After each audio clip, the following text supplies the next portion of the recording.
Good morning, and welcome to today's New York City Council hearing from the Committee on Education. At this point, I'd like to remind everyone to please silence all electronic devices, and at no point going forward is anyone to approach the dais. If you want to sign up to testify, feel free to fill out a public testimony slip at the desk in the back with the Sergeant at Arms. Chair, we're ready to begin. Good morning and welcome to today's hearing on early childhood care center closures. I'm Rita Joseph, Chair of the Education Committee.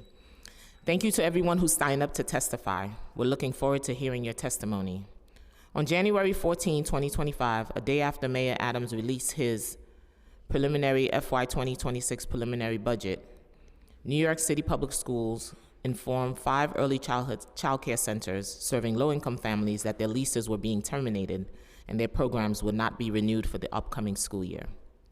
This abrupt announcement, less than 24 hours before applications opened for the upcoming school year, left families and providers scrambling for answers, which raises serious concerns about transparency and stability in the city's early childhood education and early child care system. These 5 centers, all 5 children daycare, 6 in South Jamaica, Young Minds Daycare in Bedford-Stuyvesant, Friends of Crown Heights 29 in Crown Heights, Bushwick Child Care Center in Bushwick and Nuestros Niños in South Williamsburg, serve nearly 300 children. Families rely on them for affordable, high-quality early child care, which benefits children, parents, and communities at large.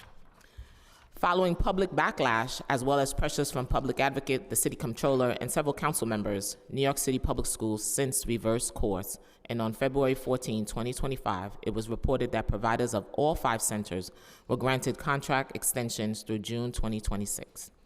While this temporary extension provides some relief, it does not address larger issues that led to the situation in the first place. New York City Public School officials cited several reasons for the shutdowns, including new rent rates at almost double the price, low enrollment, and similarly program available nearby. However, several questions remain. For instance, Nosotros Niños reportedly has around 80% enrollment with 96 students, but Mayor Adams justifies closure by stating that only 4 children were registered. How does New York City Public Schools count enrollment, and why is there such a stark discrepancy? Advocates have reported that New York City Public Schools' delay in approving providers' contracts contribute to these inconsistencies, creating administrative challenges that undermine stabilities for providers. Additionally, several providers have expressed that the city fails to make timely payments that have severely impacted their operations. Despite multiple attempts to obtain guidance from New York City Public Schools and repeated invoice submissions, providers continue to face a lack of support in navigating the invoicing process. Further compounding financial strain and administrative difficulties, this issue was also raised at our 2023 hearing on 3K funding cuts and delayed reimbursement at early childhood providers, as well as 2022 hearing on early childhood programs in New York City. Why do these persistent payment delays continue to plague our early child care system? Why the 1-year contract extension announced last week provides short-term relief for families and providers? It does not fully resolve the uncertainty surrounding these programs. Having the building leases been renewed, or will providers operate on a month-to-month lease agreement? More importantly, what plans are in place to ensure that the sustainability of these centers and other similarly situated centers beyond June 2026? The future of early childhood education and early child care should not be determined behind closed doors. At today's hearing, the committee is seeking to understand the decision-making process that led to the proposed closures of these centers.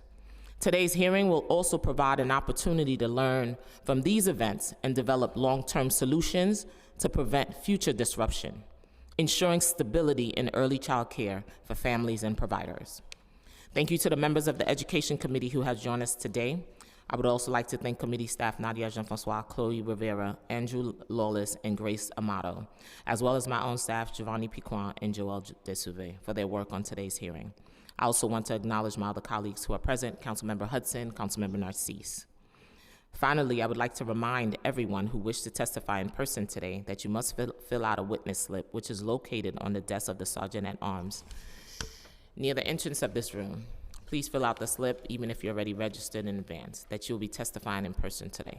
Also note that we will not be voting on any legislation today. To allow as many people as possible to testify, testimonies will be limited to 3 minutes per person, whether you're testifying in person or in Zoom. I'm going to ask my colleagues to limit their questions and comments to 5 minutes. Witnesses who are here in person will testify for those who are signed into Zoom webinar. I will now call the first public panel, the impacted providers, before turning to the administration. I will now turn it over to Nadia. Stephanie Garcia.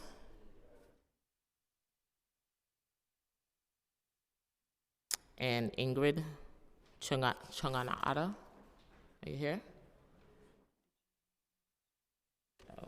Also like to acknowledge Councilmember Riley on Zoom and Councilmember Sanchez.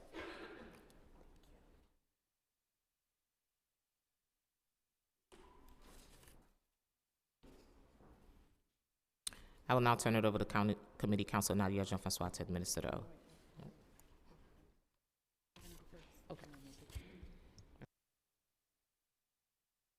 Go ahead, you may begin your testimony.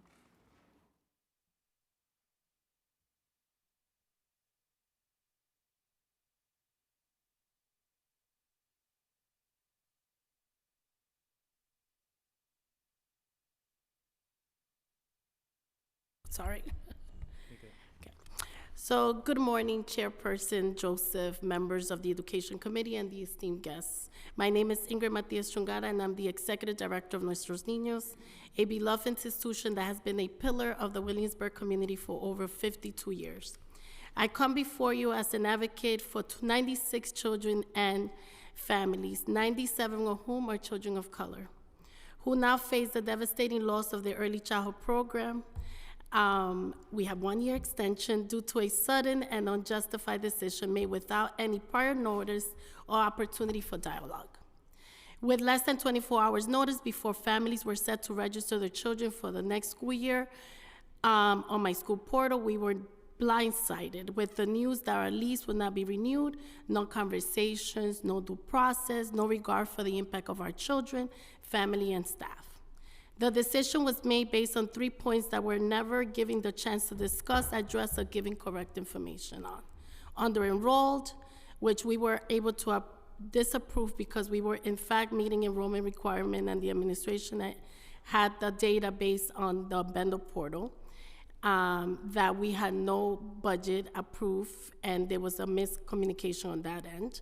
Oversaturated seats in our district, and according to the administration, an unreasonable increase in rent.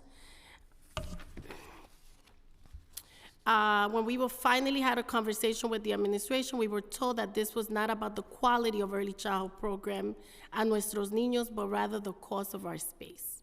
Let me be clear. Reducing the future of our children to a financial equation is deeply misguided and sends the wrong message to both the families and educators. Quality early childhood education should be a priority to all of us. It is not if it's not, what does that say about the city's commitment to preparing our children for a bright and successful academic future? If quality is not factored in these decisions, what does that say about our value as a city? We should be expanding and improving early childhood program across New York City, not shutting down schools that have been doing the work for over 5 decades. If we truly invest in early childhood quality education, we wouldn't see the persisting achievement gaps that leave so many of our brown and black children struggling in state math and English language art exams. Nuestros Niños is not just another program. We are one of the last remaining Latino-led early childhood programs in Williamsburg, serving children and families who have historically been marginalized and underserved. If we were forced to close within 1 year, currently our children would be displaced. Educators who have dedicated their lives to fostering early childhood education will lose their jobs. And families, so many of whom relied on our culturally responsible programming, would be left without limited or no viable options for their children. The consequences of this decision are severe, unjustified, and unavoidable. We ask that the City Council to urge the Department of Education, the Mayor's Office, to reverse the decision and renew our lease. Our children deserve better. Black and brown children deserve better. They deserve a city that prioritizes their education and values the programs that help set them on a path to success. We cannot stand by and watch a trusted, community-rooted institution led by people of color disappear. We ask you to take action to protect our children's future. We ask you to call on the administration to do what is right and negotiate the renewal of our lease. We ask you to save nuestros niños and to protect our children's future. Gracias. Thank you. Thank you. Is Aaron Sanders, are you here? You can come up to the panel.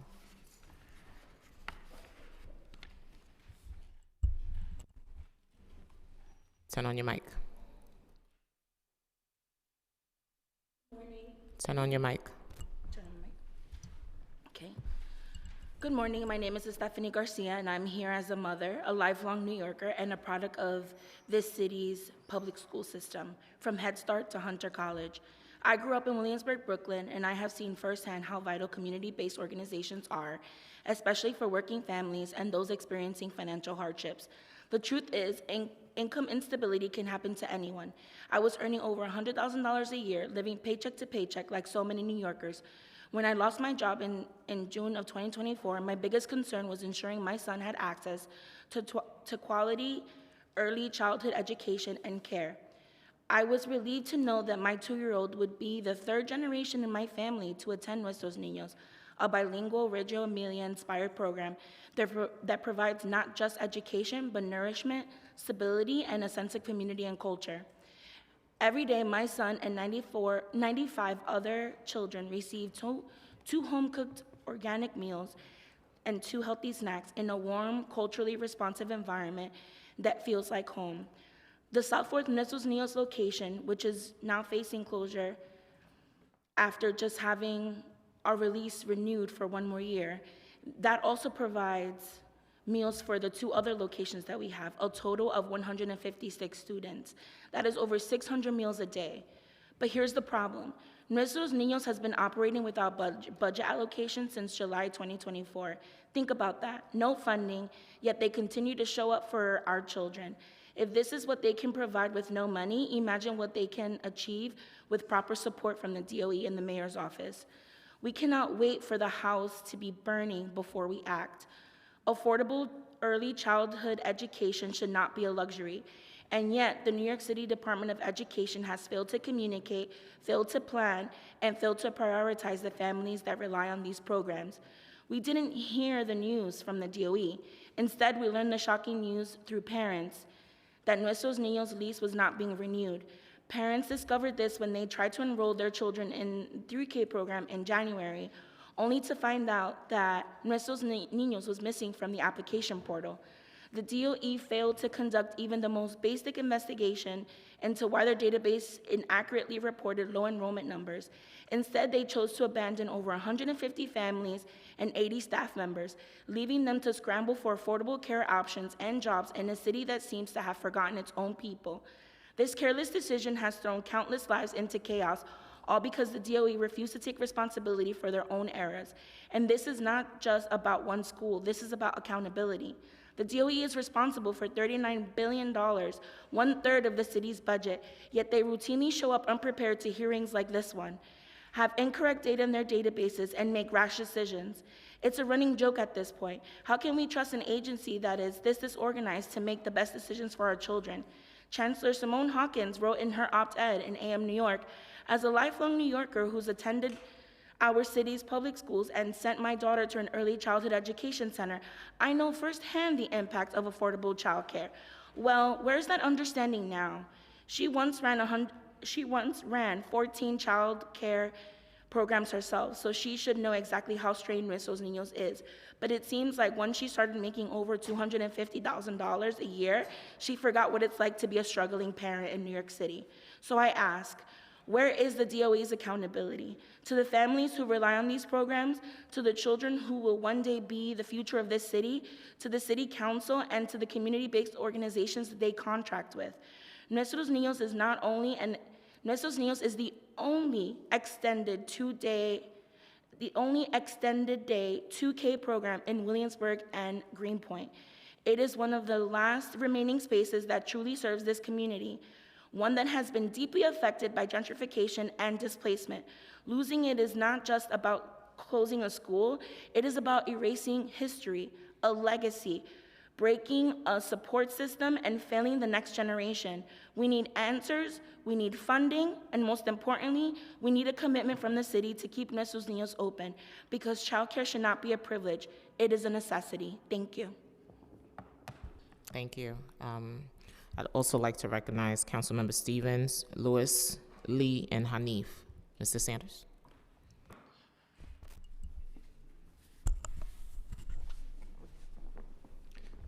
Thank you, Chair Joseph, and members of the New York City Council Committee on Education for convening this important hearing and for the opportunity to provide testimony regarding the pending site closure of Bushwick Child and Family Center operated by Grand Street Settlement.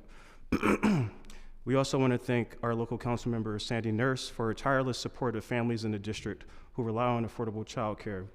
Councilmember Jennifer Gutierrez for her support as a champion for universal child care, Brooklyn Borough President Antonio Reynoso, State Senator Salazar, Assembly Member Davila, and Congressmember Velasquez. And finally, we want to thank DOE Deputy Chancellor Simone Hawkins for collaborating with Grand Street to help us reach a solution that will best serve the families in Bushwick. In this hearing, we're calling on the Adams administration and the New York City Department of Education to extend our lease at the Bushwick Child and Family Center, located at 319 Stanhope Street, or find an alternative space in Bushwick to ensure uninterrupted services for our preschoolers. Grand Street Settlement is a 109-year-old multi-service settlement house that operates a network of center-based child care and educational programs across Manhattan and Brooklyn. Our programs serve working families and their children, many of whom live in NYCHA housing and face multiple obstacles to education, health, and economic prosperity. Grand Street focuses on early childhood education because it is an early life investment that improves children's opportunity to achieve optimal health, education, and social development. And it equips parents and support them with lifelong learning as they continue to guide their children's success through school and beyond. Grand Street excels at meeting rigorous quality standards for hundreds of New York children and families, but we're at risk of losing a much-needed childcare facility. The administration's decision to close Bushwick Child and Family Center, along with Nuestros Niños, Friends of Crown Heights, and Fort Greene Council, adversely impacts early childhood education and historically underserved communities like Bushwick and Williamsburg. We recently hosted Governor Kathleen Hochul, and she noted the positive impacts our center has had on children and families in Bushwick. Since its inception in 2012, the Bushwick Child and Family Center has been a respected community pillar. The site is fully enrolled with 69 out of 70 children in seats currently, and one student is stuck in the DOE's enrollment portal. These planned closures will have devastating ramifications for working families in Brooklyn who rely on affordable childcare options. Essentially, 70 children and their families in our programs will have to scramble to find new childcare. Some will be unable to find affordable childcare options, potentially impacting their employment or forcing them to pay thousands of dollars in childcare. The city's median tuition expense for childcare is $24,000 a year. This is an untenable alternative for families, as nearly 20% of all Brooklyn residents live at the poverty line, according to United States Census data. According to a recent report from Robinhood, families in which a parent faced childcare-related work barriers were 1.5 times more likely than other families to experience material hardship a year later. The data underscores the need for subsidized childcare options in communities like Bushwick and Williamsburg, but the research also suggests that we should develop additional childcare centers rather than dissolve brick-and-mortar sites that have been historical safe havens for our families. Site closures will also have a devastating impact on community members.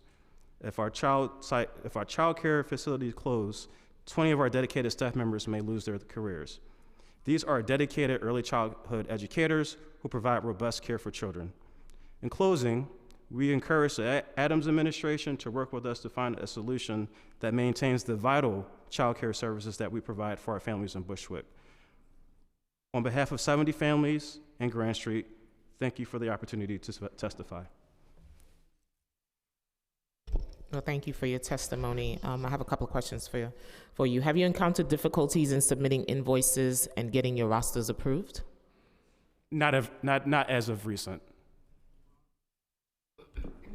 We're still waiting for our budgets to be registered to be able to submit invoices, so we haven't been able to. And how long have you been waiting?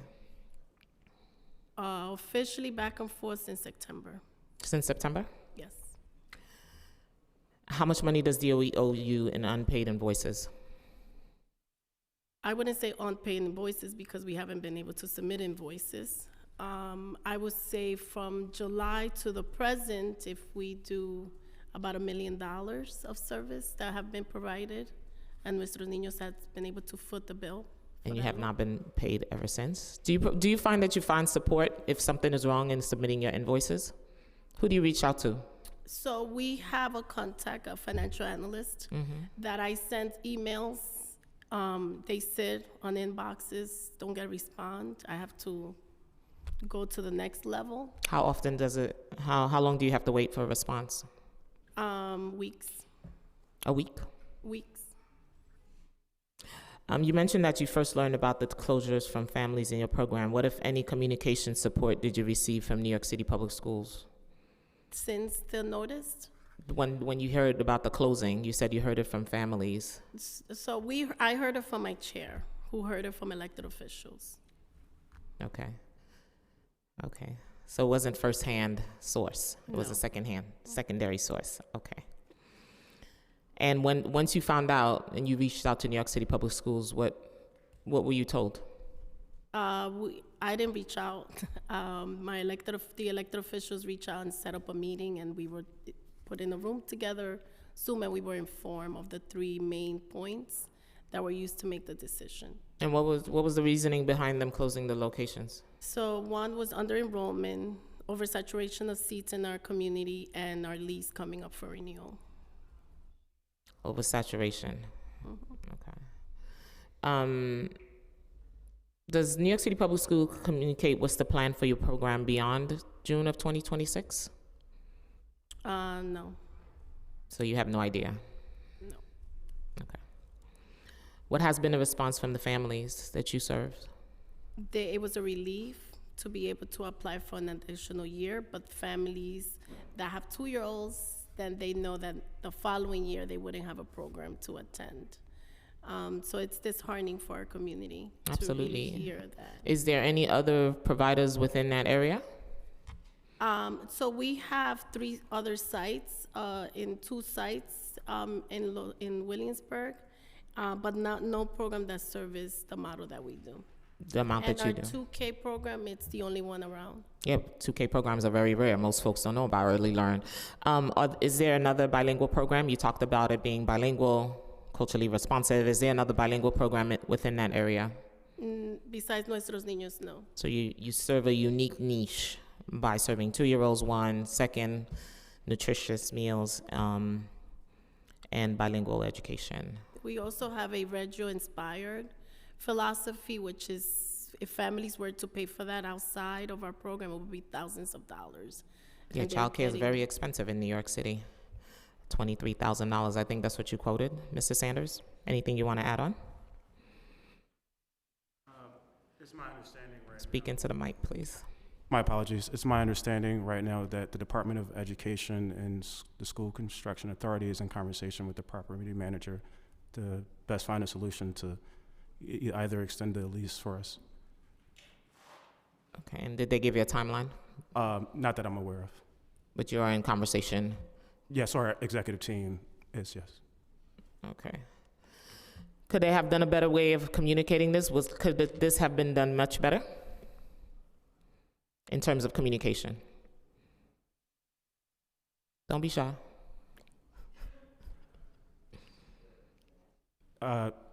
May I have some time to consider the question? Absolutely. Yes. I always feel like I can say this on the record. Communication informs how you make your moves, right? How you serve your families. So communication becomes very important in how you talk with your stakeholders, right? These are families being impacted. And if this is the only childcare center in the neighborhood, you're creating a childcare desert. And where do families go, right? We want families to work. And we know when families don't work, what happens to that.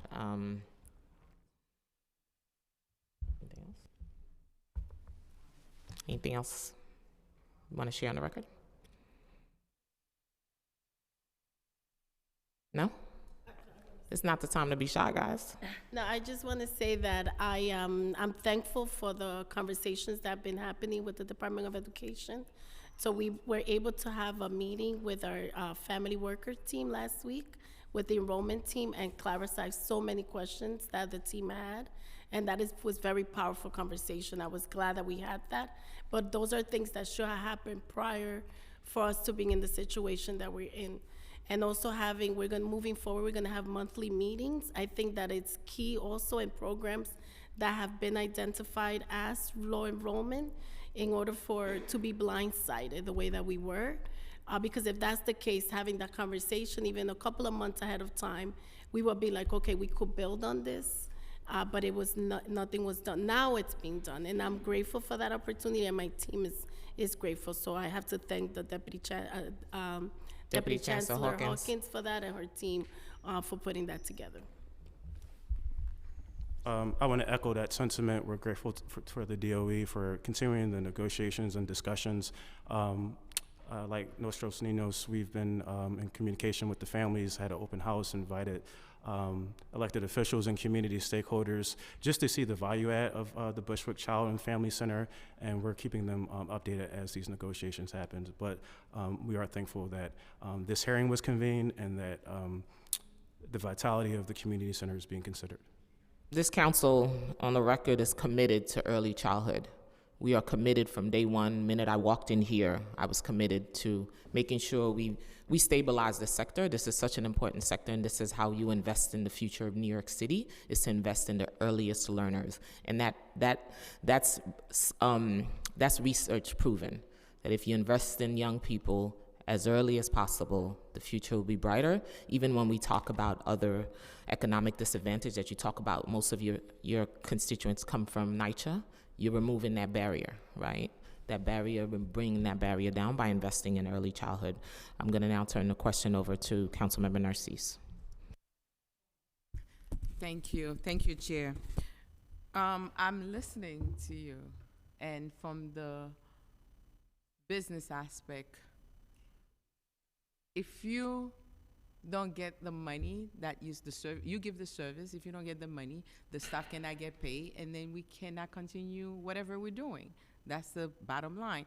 The same thing for Department of Education. If they don't receive money from the federal, from the state, from the city, they cannot function. So I don't know what make them think that you can function without the money, the contract that we agree on to give you.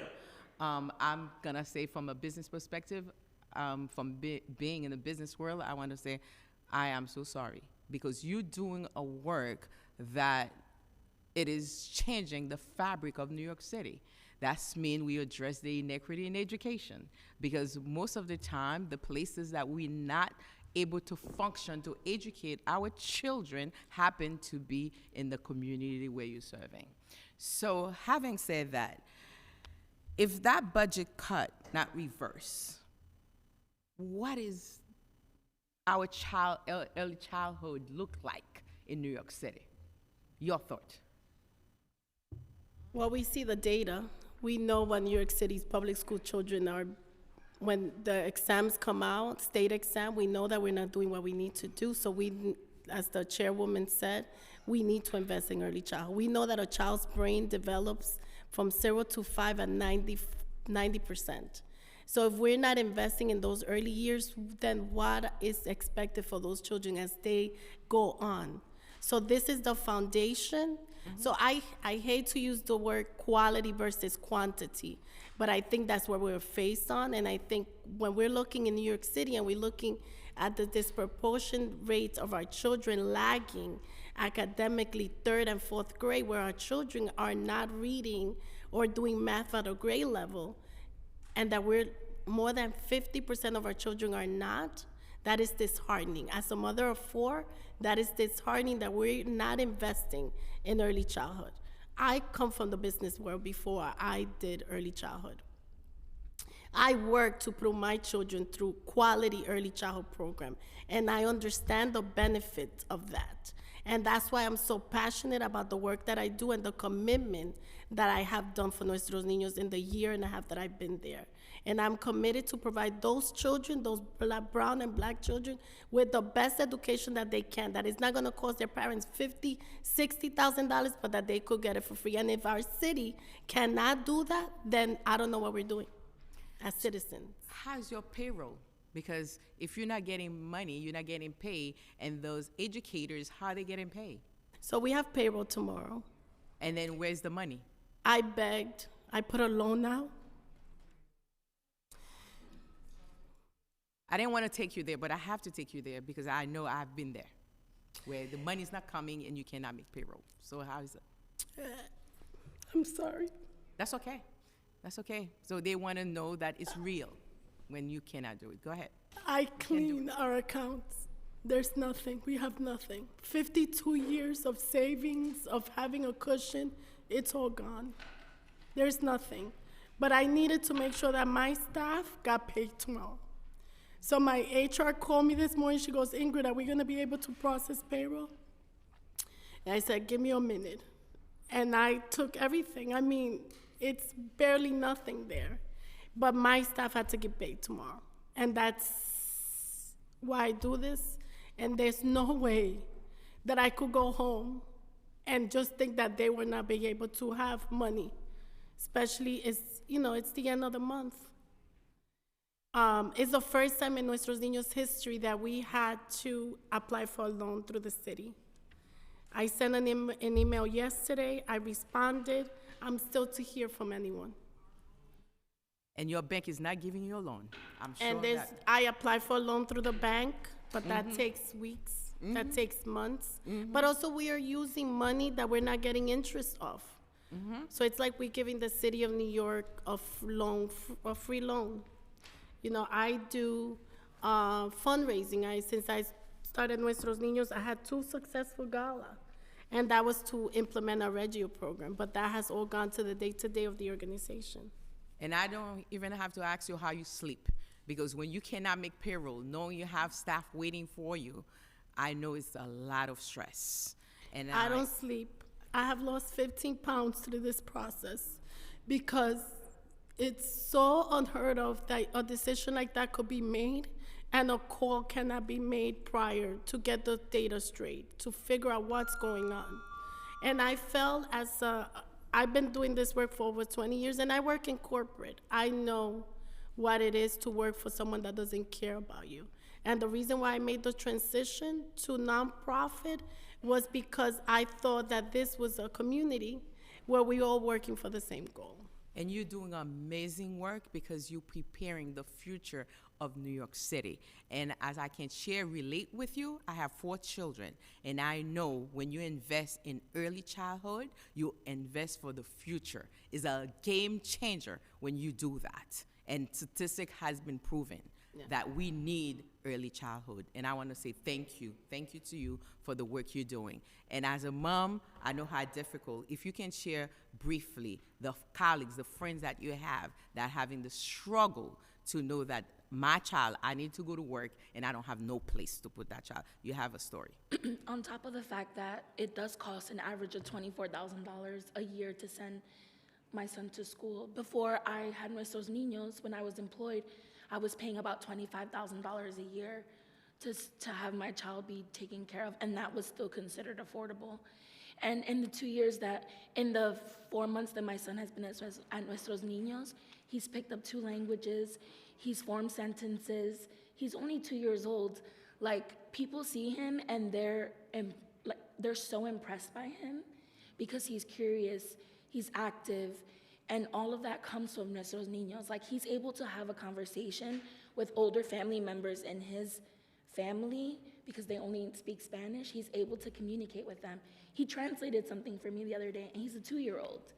So, and I am also a product of these programs. I went to a Head Start, and I went on to become a functional member of society. And I'm still best friends with a person that I met at 2 years old at my Head Start program. I'm now 37 years old. This is how important these programs are to the community. It's not just about education, it's also about building a community. It's also about building a support system. It's also about having friends and learning something that you wouldn't be learning at home.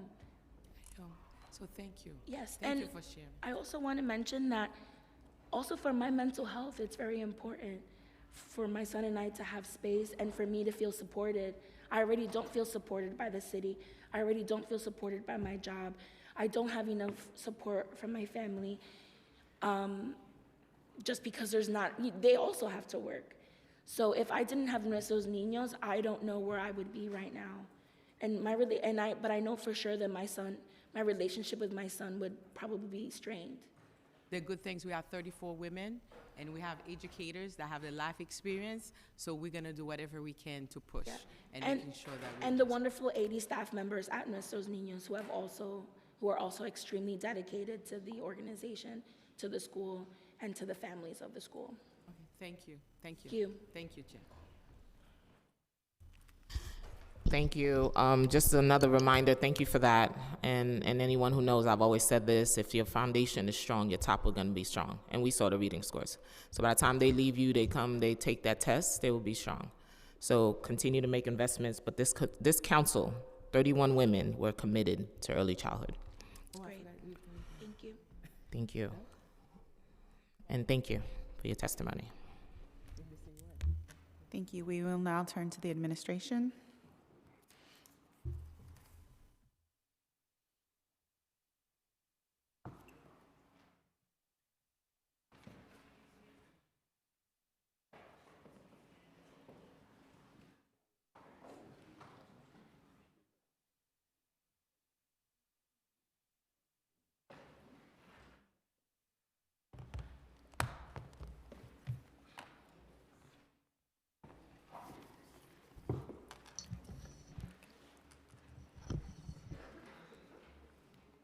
I will now administer the oath.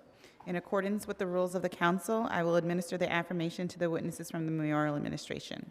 I will call on each of you individually for a response. Please raise your right hand. Do you affirm to tell the truth, the whole truth, and nothing but the truth before this committee, and to respond honestly to council member questions?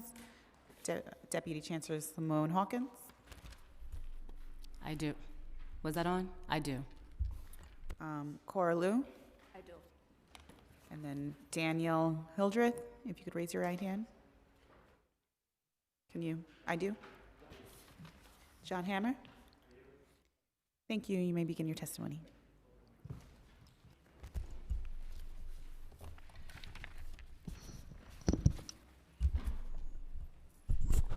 Good morning. Good morning, Chair Joseph and members of the City Council Committee on Education. My name is Simone Hawkins. I serve as Deputy Chancellor for the Early Childhood Education Division at New York City Public Schools. I am joined today by my colleague from the School Construction Authority and others from New York City Public Schools. Thank you for the opportunity to be here and for your continued partnership in ensuring that all New York City's children have access to high-quality early childhood education they need and deserve. Like previously mentioned, a child's earliest experiences are foundational to their lifelong outcomes. Research has consistently shown that the way a child is nurtured in their earliest years impacts whether they will successfully complete high school or struggle throughout their school years. I do know this firsthand, because the nurturing and love I received in my early years in East New York, Brooklyn, set me on the path to where I am today. As a lifelong New Yorker, I've experienced this system from multiple perspectives. As a student in our city's public schools, as a provider overseeing 14 childcare programs, and as a parent enrolling my daughter in an early childhood center. These experiences are directly tied to why I sit before you today as Deputy Chancellor. New York City is the largest and most diverse city in the country, which is reflected in the families we serve. The early childhood system we manage must have the versatility to meet the wide-ranging needs of communities, from the South Shore of Staten Island to Wakefield in the Bronx, from the Upper West Side to Brownsville. Our work must be tailored to the distinctive characteristics of different neighborhoods, establishing what communities truly need, and ensuring that we are delivering on those priorities as effectively as possible. We at New York City Public Schools have the capacity to serve approximately 140,000 children in early childhood with a commitment to ensure that every single one of those children is placed in the best possible learning environment. Today, more families are accepting more families are accepting offers than ever, growing from 9,500 offers in 2019 to over 43,000 offers in 2024. Record growth of 350% over 5 years. Huge thanks to the joint efforts of Mayor Adams' administration and the council, our investments in early childhood are bearing fruit. As outlined in the 10-point plan with support from the council's $5 million investment in outreach efforts, we are this month engaging families and communities through enrollment sprints in every borough. In addition, we are actively working to open almost 300 more special education seats over and above the 456 seats we opened at the beginning of the school year. Moreover, we have established and convened the Child Care Advisory Group and convened bi-weekly meetings with the administration and City Council to ensure continued dialogue. I'd like to thank the Speaker, Chair Joseph, and Councilmember Gutierrez for your continued support in this regard. We cannot achieve these accomplishments without your collaboration, and we firmly believe we are well positioned to do so much more for our youngest learners and families. While we are making advances to improve services to our communities, it is important to recognize the limitations of our current system and the challenges we face. When I stepped into this role in August, it was clear that the system needed to evolve to better meet current needs and remain adaptable for the future. Your conversations with constituents, as well as some of your own personal experiences to find an early care and education seat, have laid bare that reality. Our current capacity challenge is one of the clearest examples. Across our early childhood system, 30,000 seats currently sit vacant, even as some neighborhoods struggle with wait lists because demand exceeds available seats. This is a legacy of the system's rapid expansion, fueled by temporary stimulus dollars that are no longer available. In addition to inflexible contracts that leave us with a configuration that does not align with where families live, work, and seek care. This challenge is further compounded by the properties we manage, many of which were transitioned to us from the Administration for Children's Services, also known as ACS, when early childhood education was consolidated, specifically the contracted care system under New York City Public Schools during expansion efforts. And the result? An oversaturation of seats and properties in some neighborhoods, leading to unhealthy competition, inefficient use of resources, and millions of dollars in misuse annually. Many of these properties remained underutilized or even vacant, yet they require considerable city tax levy funding to maintain. Some have long-term leases up to 20 years with no provisions for early termination, meaning the city continues to make rent payments and carries the implicit costs of sustaining them. Adding to those challenges, our contract mechanisms do not support or incentivize optimizing seat placements. While there are necessary fixed costs in operating early childhood programs, we currently subsidize too many under-enrolled programs. Whether a program serves one child or 3/4 of its full capacity, current contract terms provide for it to draw down on 75% of its contract value. This is not a sustainable or equitable way to manage public dollars or ensure that children and families receive the highest quality care possible. I want to be very clear. We are committed to serving as responsible stewards of this system, and that means making difficult but necessary decisions. While our recent decisions regarding 5 leased properties were difficult, and we are happy to work with the providers, landlords, and community members to come to a resolution for the next school year to sustain these contracts, even greater challenges lie ahead.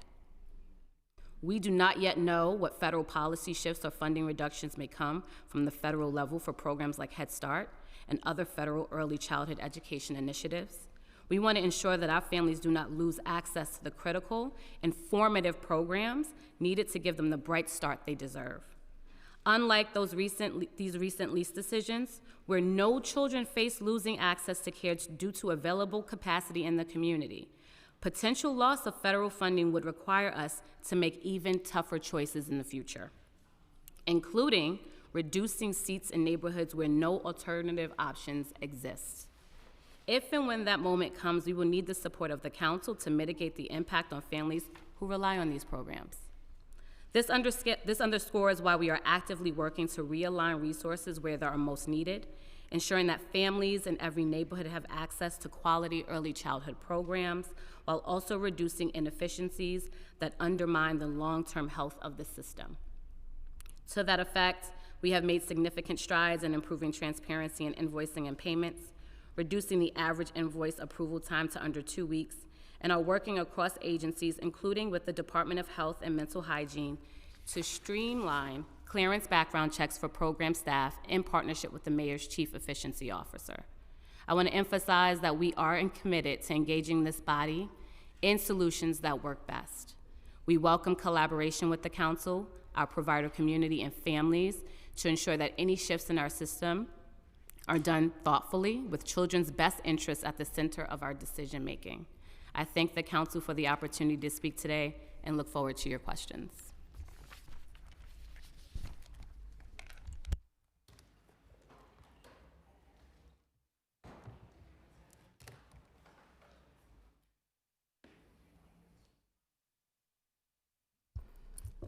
Thank you. So what does New York City Public School reason for potentially closing the five early child care sites? So thank you for that question, Chair. So initially, I would like to kind of lay out the structure of the system. Under New York City Public Schools, we support about 4,000 sites across about 1,000 vendors. The majority of those sites are managed by our CBO partners. It is the exception, not the standard, for these providers to be occupying a city-owned or leased space. And so, as I mentioned in my testimony, we inherited about 86 sites, city leased and owned, from ACS during the transition. Around 60 of those sites are leased, and these 5 sites clearly are occupying a cohort of those 60. We also have about another 20 that we opened and acquired during the expansion under de Blasio. Some of those are vacant, and we are paying rent on them. Others are underutilized. And so it was very clear from the onset when I started in this role that it was my charge to stabilize and optimize this system. And so I looked at every corner of this current portfolio to see where we can make that possible with least harm to providers and families. And so our decision was really primarily built on looking at any leases that are expired already or set to expire by 2026. These 5 sites qualified for that based on their termination dates and their leases. Looking at those 3 factors and those considerations that were mentioned around community saturation, meaning are there other programs in the community that can absorb the capacity of these sites? The site utilization over 3 years, not just the current fiscal year, but also looking at 2 prior fiscal years based on their capacity and enrollment records, and the lease data, right? The terms, the length of that lease, and the cost, both current and potential. And so weighting those differently, each of the 5 sites have a very different and unique story. We made a decision not to renew the leases for the upcoming school year. Do you have a list? Can you submit a list to the New York City Council of all the leases that's set to expire in the next 2 years? Well, happy to. Thank you. You do have several, matter of fact, I have one in my district that's sitting empty, which I had suggested should become a preschool special education site. There's a need for it. And one of the things that, and I complain, and I'm sure everybody else can echo this, New York City Public Schools sometimes are not great communicators. The site popped up in my district. I've been asking about that site forever. No one has said a word to me as to what's happening, but the community constantly reach out and say what's happening with this space.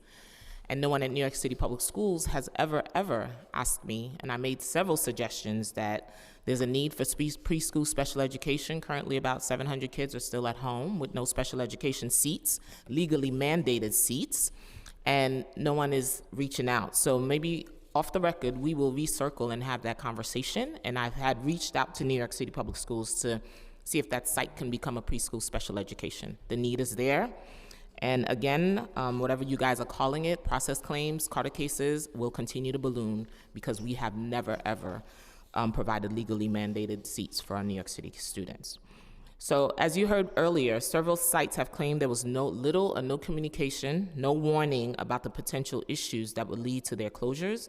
In particular, there was resistance to the claim that these sites were under-enrolled, including Nosotros Niños, which claimed it had 80% enrollment with 96 students, while you claim they only had 4 students.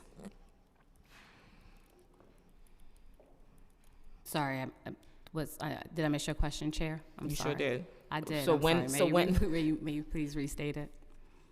Earlier, the providers said you only claimed that they had 4 students, while they had 96 students enrolled, and that was one of the driving factors in closing their sites. Correct. And so I just want to address something you said previously. So you did raise the issue of the vacant site in your district, and I do recall responding to that diligently. And also addressing that, I think this issue has come up with a few other council members about vacant sites in their communities. Yep. And I have equally been responsive. And so I hope that has been demonstrated through and through, and I look forward to continuing the conversations about what we can do with the Flatbush site. And so we rely, like many of us, on our systems of record. And so Vendor Portal Pre-Kids is our system of record for our CBO partners. It is their responsibility and their requirement to enter enrollment records into the systems. It is the same responsibility for our public school, or district school rather, principals who are required to do so in ATS. And so we looked at our system. We saw that 4 kids were included and entered into the system. And right after our conversations in January started with these programs, the entering of the enrollment records increased dramatically. And so, again, I want to remind the council that although that claim has come up, we do rely on the records. It is the responsibility of the provider. But we also looked at prior enrollments from prior years. And so the decision was not reliant solely on FY25, but we looked at years prior, and it did not meet our standard of full enrollment, which is at 95%. And so we looked at that year over year for all 5 locations, and all but 1 consistently was significantly under 95%. And when you see these things, is there a team that reaches out to the provider and say, hey, I'm not seeing your numbers, you're giving me this number, but that's not what I'm seeing in the system? Is there support provided for providers when when there's a discrepancy?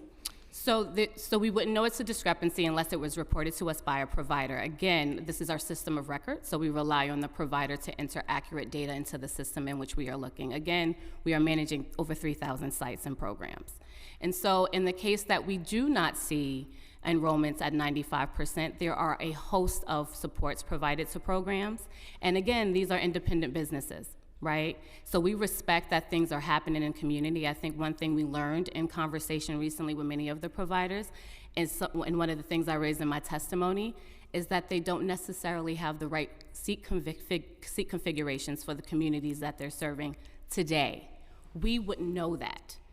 The needs assessment and the assessment of demand in community is done by the provider. I had to do that when I was serving and supporting those 14 sites. They are steeped in community, something we keep hearing. And so if at any point they're seeing that maybe whatever they were awarded initially 5 years ago, a year ago, because all of the contracts are different on different terms, we do look to them, encourage them to reach out to us to have those conversations. And how long, when you see the input, how long does it show up on your end? Sorry. So if enrollment data is entered today, we usually give it about a 24-hour turnaround for us to see it live in our system on our end. But Grand Settlement doesn't meet none of the criterias that you talked about, so why are they on the chopping block?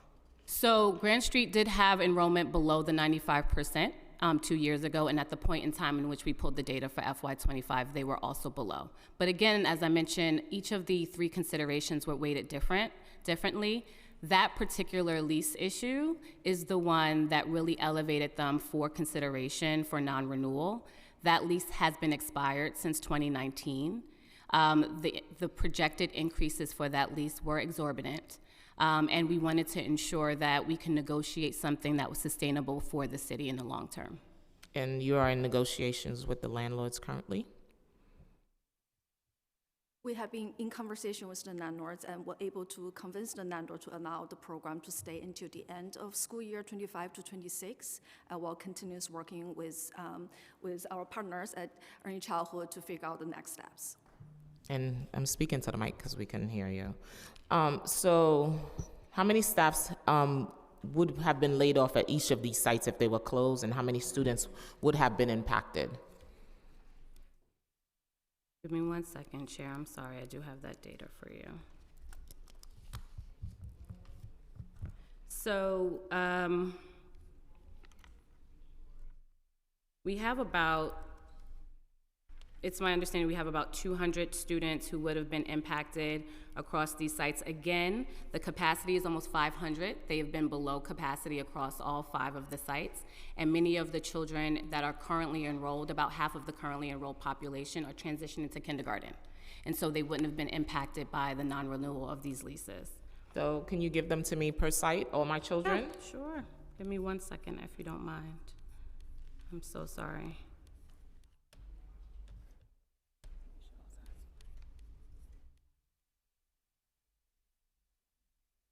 We have a very long document here. Okay, so as for the, all my children, they would have 9 toddlers, 10 3K children. I'm sorry, 18 3K children, for a total of 27. And I'll go back to staff next. And young minds? That would be 8 toddlers and 19 3K children, for a total of 27. Friends? 13 3K children. Grand Street? 27 3K children, excuse me.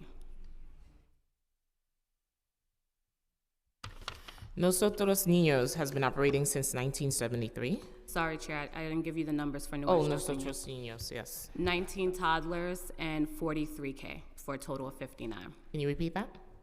19 toddlers and 43K, for a total of 59. And the staff that would have been laid off? And the staff, you are quicker than I am. I'm sorry.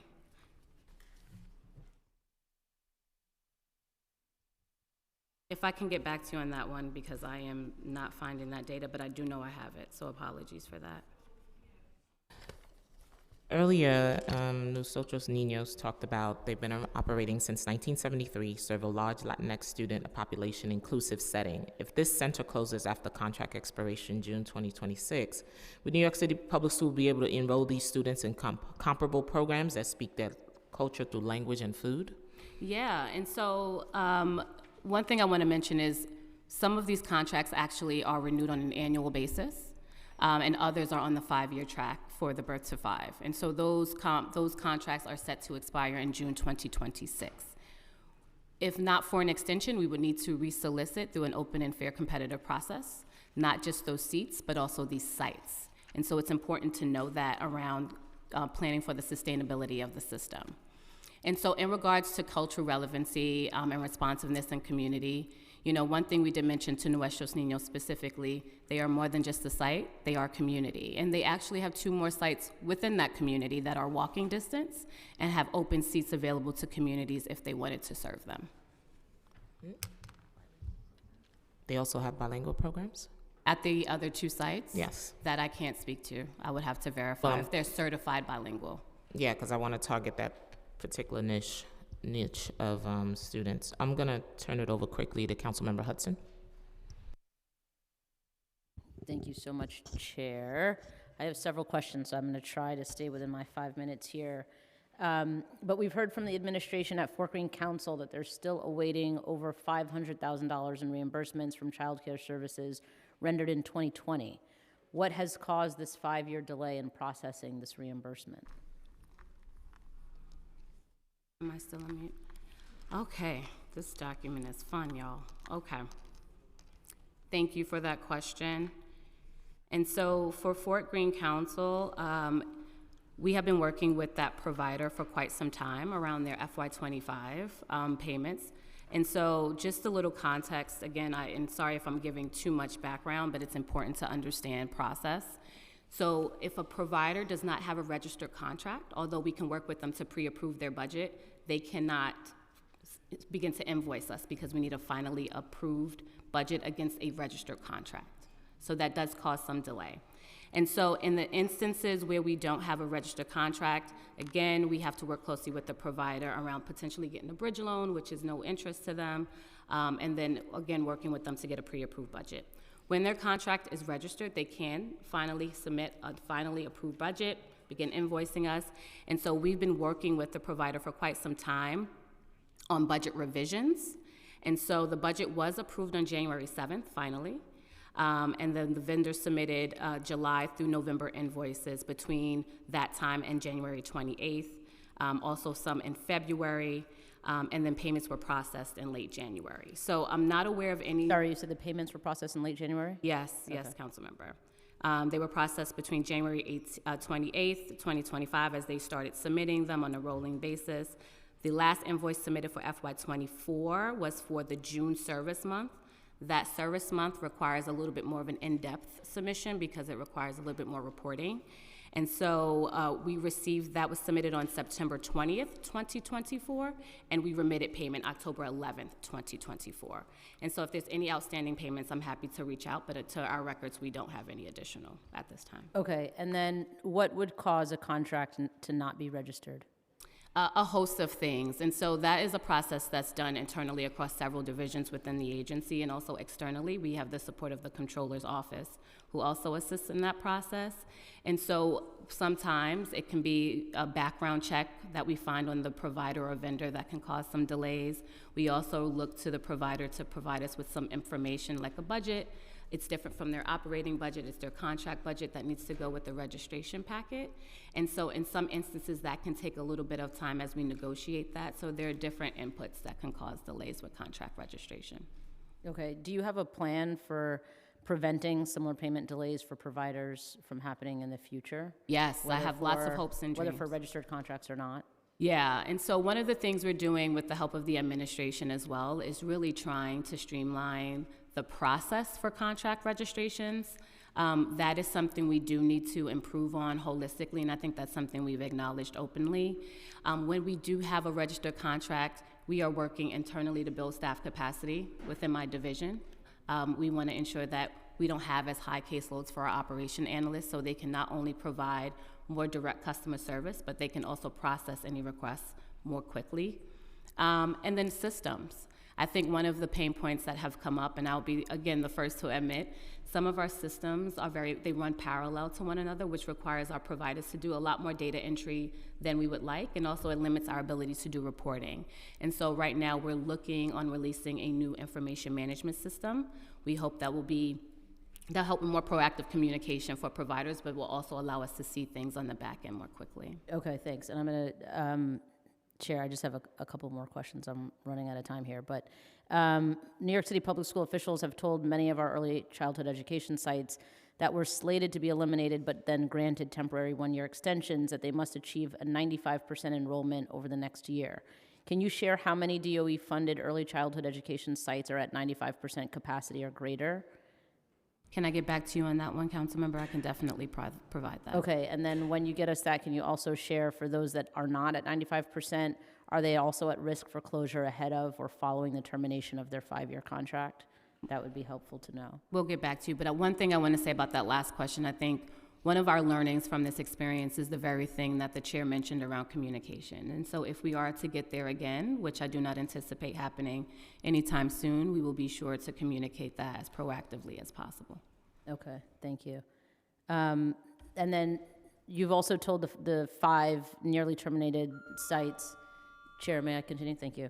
That you would assist them in establishing a recruitment plan, yet many of these providers do not have the capacity or expertise to compile these plans, especially given hundreds of thousands of dollars in unpaid reimbursements from the city that restricts recruitment and hiring operations.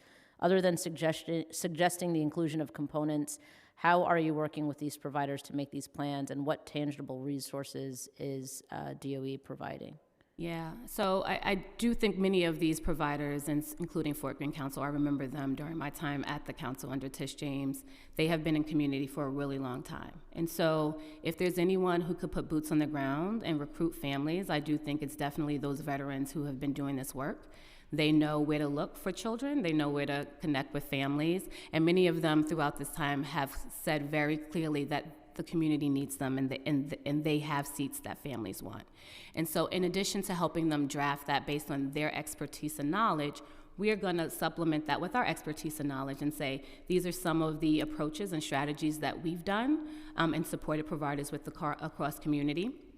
And in our conversations too, some of our providers have shared that they just don't have the seats that meet community need. And so where we can reconfigure seats, we will do that so they can maximize enrollment as much as possible. Thank you. You're Thank you, Chair. welcome. Thank you, Councilmember Hudson. Yeah. So in your testimony, you stated that New York ECE system has a capacity to serve about 140,000 kids. There are 30,000 vacancies currently in the system. Can you provide a breakdown on capacity, enrollment, and vacancies by each seat type, age group, including pre-K, 3K, infant, and toddler? Yes, we can provide that to the council. You'll provide it to the council, you don't have it. Are there any programs not included in the 140,000 capacity number, such as Promise NYC or Head Start? Promise NYC is not within the New York City Public Schools portfolio, and Head Start is included in that 140,000 capacity. You mentioned that the providers did not meet your threshold 95%, just to piggy off of Councilmember Hudson, having a full enrollment, but as you also testify, there are 30,000 vacancies in the system. This would imply that many programs are not meeting the full enrollment standard. Can you clarify what New York City Public Schools' position on what should happen with sites that are not full enrollment? That's to piggyback off of Councilmember Hudson's question. Yeah, so I would encourage that if folks are under-enrolled significantly or even slightly, they know why the most and the best. And so if they know it's because their current seat configurations are not meeting the needs of families in their communities, I encourage them to reach out to us so we can have some real honest conversations about what we can do to support a modification of their slots. Now, I want to say this very clearly. It is not a blanket yes in which we can do that. We have to follow procurement rules. We have to look at what they applied for when they applied originally, and then we have to look at what the existing saturation levels are in community. If we know that there's already underutilization in school day, school year seats for 4-year-olds, we're not going to add more school day, school year seats for 4-year-olds in that community. It's not helping the other providers, and it won't help them. And so we really encourage them to reach out. But again, I want to remind the council that the motivations behind this was not strictly around enrollment levels, which we looked at for 3 years. It was around the lease termination dates. And so providers who have city lease properties that might be approaching termination, we will be reaching out to have conversations. Not right before. See, when we talked about communication, Correct. that should be happening, ongoing, alerting them. Since reversing your decisioning and opening the website to allow families to apply, what can you tell us about what you've seen? Have you engaged every tool in on your disposal to ensure that these centers aren't losing the chance for a filled seat since they're not getting an extension? Yes. And so in addition to opening up the portal as quickly as possible, we actually, my team specifically, called every enrolled family to have conversations and let them know that the schools were now accessible in the system, walk them through the 3K and pre-K application process through my schools. And those parents who are matriculating to kindergarten in the fall, sometimes they stay with our EDY providers over the summer. And so letting them know that they should reach out to the provider, kind of talk through that process.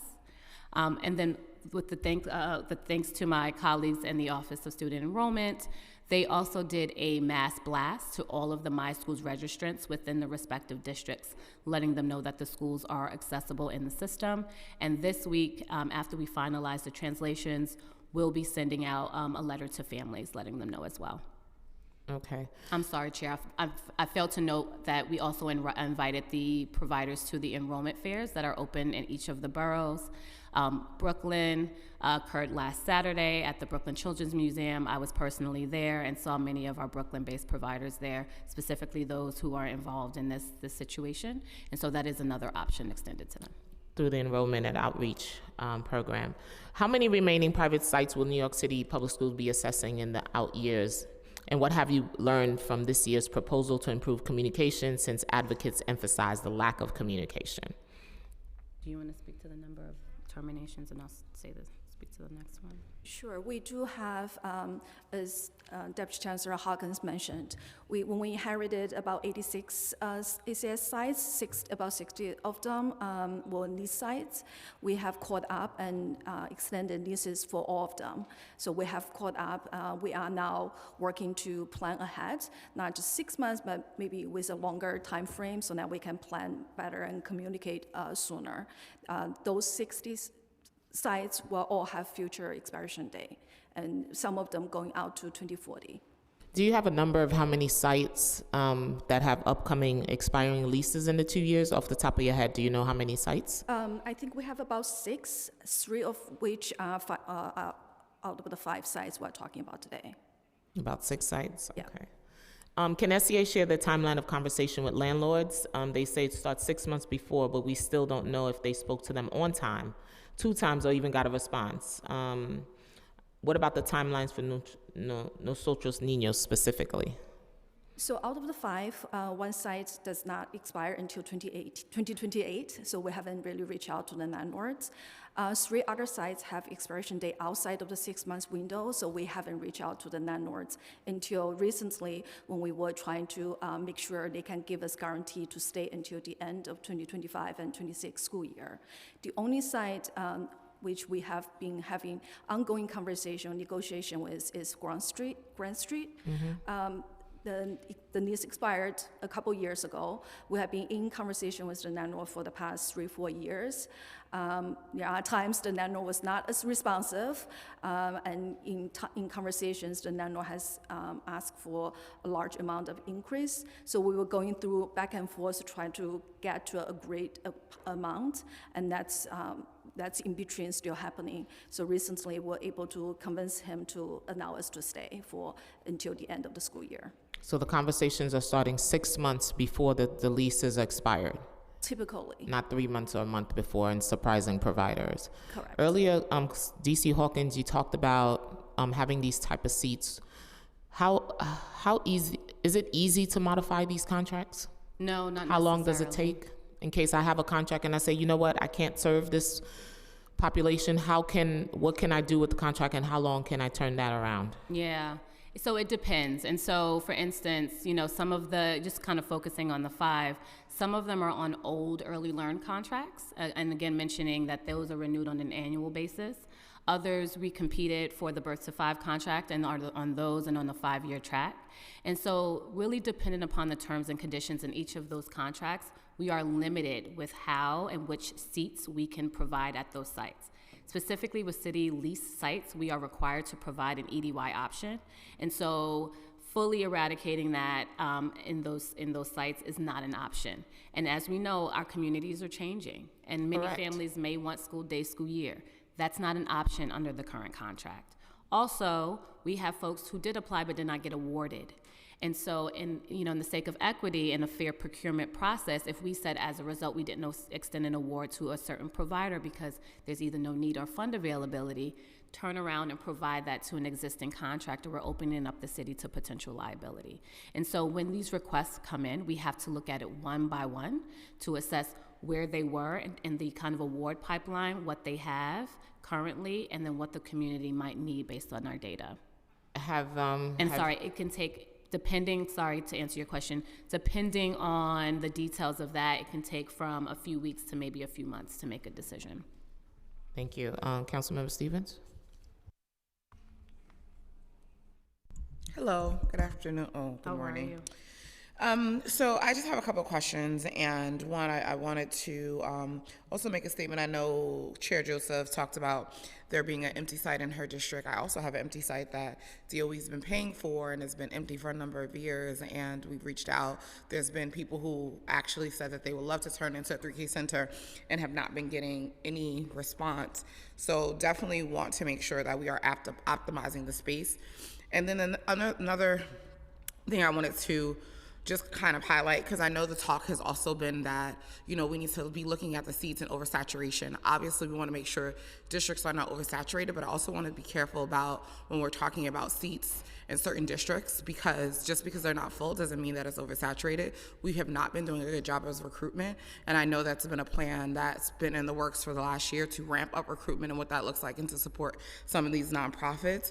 But I think sometimes when we're saying, you know, certain seats aren't full and things like that, I want to make clear that certain districts might have more seats but less interaction because we're not doing the work, and not saying we're going to remove them. But I wanted to start here because one of my pet peeves is that I often feel like we have city agencies doing similar work and they kind of don't talk. ACS has a voucher program that is working, and so have we done any evaluation to see where those vouchers are being used, and is that having any impact on 3K? Because I feel like this is a question that no one has been talking about and really not really been comparing. And you know, when we're talking about fixing the system, we got to start looking from within. So has any of that work been done to be working with ACS to see where their vouchers are being used at and where those communities at, and then looking at the overlap with 3K? I appreciate that question very much. And so I agree around that coherence and coordination across agencies. I think we've made great progress and strides in talking to one another. We have a ways to go, for sure. And so I work very closely, as well as my team, with ACS, also with HRA. We are all supporting what we kind of call the child care eligibility system, maybe through contracted care or vouchers. And we are having those conversations, Councilmember. We have to do, I think, a bit of work on data sharing. So if you guys are having the conversation, do we have any data that can look at where these things are overlapping? And don't worry, I'm not just asking this from you. I'm also been asking this on our side as well, because we've been talking about 3K for the last 3 years. And I'm sick of talking at it, and I would like us to be talking about how do we fix the solution. Because if we have a program where it seems to be working a lot better and more equitable, then how do we figure out to use those best practices, and also seeing how, like, is that also affecting this program? Because we keep talking about expanding and putting more money into it, but we're not talking about fixing it. And, you know, I know there's also a whole other list of things that we never talk about in these hearings, as far as the DOH and how that is a huge part of the system that no one ever talks about how that needs to be fixed around getting these sites up and running. And even moving sites is even hard because they also have to get certified and get SCR clearances, not only for the space, but for the teachers. And last time we did the DOH hearing, only 75 inspectors do that for across the city. And so those things are things that we also have to talk about that's never part of the conversation. And so I really want to make sure that we're bringing that to the forefront too. How are we also working with some of these other agencies that affect the system so much that hinders the expansion from happening? Could you talk a little bit about that? Yeah, so we're working to improve our coordination across all agencies. I agree that it's going to take all of us to improve this system. There's not a one-stop solution to fix this. We have to look at our current contracts. To your point, we have to look at where parents are choosing to go. And that changes year over year, right? I know personally that some parents prefer a voucher because they feel safer having their infant with a family member, for instance. But as we get into our pre-K years, they want to get their foot into that district school, and so they're potentially eyeing that district school or a charter school, right? And so I think as we are engaging across the agencies, we have to also center parent needs and choices. And I think we are looking into ways to do that more effectively. That should guide any decisions we make as we reimagine what the system should and will look like. And so we have to talk about resource constraints, the best way to blend and braid funding so we can maximize those supports. We have to look at the regulations, as you mentioned, from our health department partners, but also those from the New York State Office of Children and Family Services, who serve as the primary and sole regulator of our family child care space. And so coordination must be improved. We are having those conversations. I will not sit here and overpromise and underdeliver that we have data ready and available that does that kind of deep analytical So assessment. I would just advise, and here's the thing, right? I have oversight of ACS. I've also been pushing their side. That is something that needs to happen. I agree. Like you know, data for me is important, and this is DOE. You're always talking about data, right? And so if we don't have the data to actually look at the information and take a deep dive to think about how do we move forward, I think that is one of the first things we should be doing. That should have been one of the first things that was done when the expansion happened. But I can't, blame people. I wasn't here. Whatever. You weren't here, whatever. But that should have been part of the conversation around this expansion. And for the last 3 years, that's something that has not been brought to the forefront or have not even been talked about. And I think that is at a point where we actually need to step back and do some real deep diving around evaluating of all the programs that we have. Like you said, ACS, HRA, all of these other programs, and how that is also affecting the system, because it's not part of the conversation. And I think it's affecting where it is and whether we should expand, because on the other side, ACS has been expanding their program and voucher system for the last 3 years. At the same time, 3K has been expanding, but no one is kind of bringing that sort of forefront. And so I just wanted to make sure that we start pushing the conversation in a way of more solutions around what is in the system, because a lot of it keeps falling under DOE, but I think that there's some other outlining factors, and also thinking about the other piece around even DOH, being a person and a provider who worked in the system, understanding that sometimes classrooms are closed for the littlest thing, and so your enrollment is affected often because a teacher might be out, so now people who are certified. So that's another thing. And my last question, sorry, Chair, Highbridge Advisory Council, who was in my district, I know they were closed, Yes. not because of losing the contract. They were closed because of some administrative issues on the provider side. Do you have any updates around the last bit? I know last time we spoke, you spoke a little bit about how you were back paying some of the staff on one end, but we're still trying to figure out, was that ever resolved? Because I never got a follow-up. Yeah,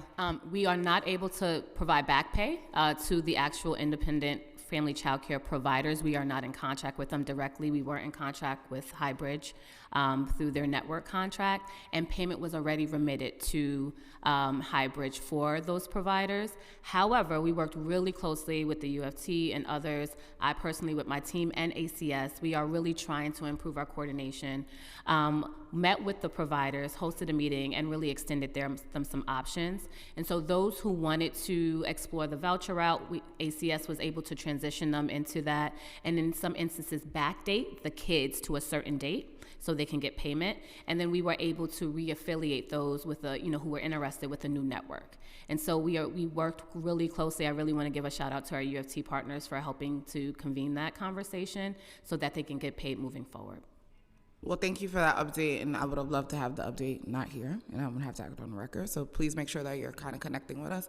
But then the last thing I was going to say, have you guys done anything to ensure that something like that wouldn't be able to happen again? Because I think that that's just as important of how we use these things as learning tools, and so have you guys implemented anything to ensure this doesn't happen again? And just for those who don't know, there was a provider who did not submit payment to their staff, and they went out of business, and so there was staff who were not paid for months.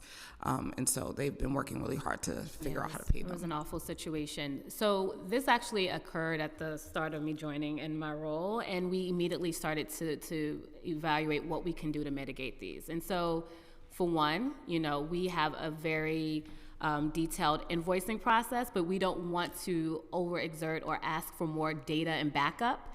We do ask for payroll information usually at least twice a year, because we don't want to be document heavy and to contribute to any delays in payments. And then also, obviously, just having a different pulse and check-in with our providers to make sure that they are being diligent in their expectations of the contract.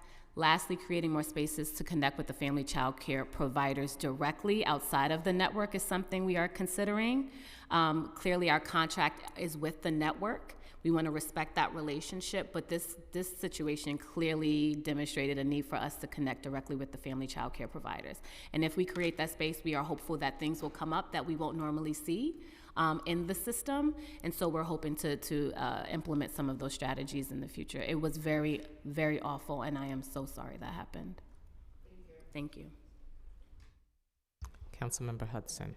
Thank you so much. And sorry, I want to revisit my first question because I think the numbers you provided were for 2024, not 2020.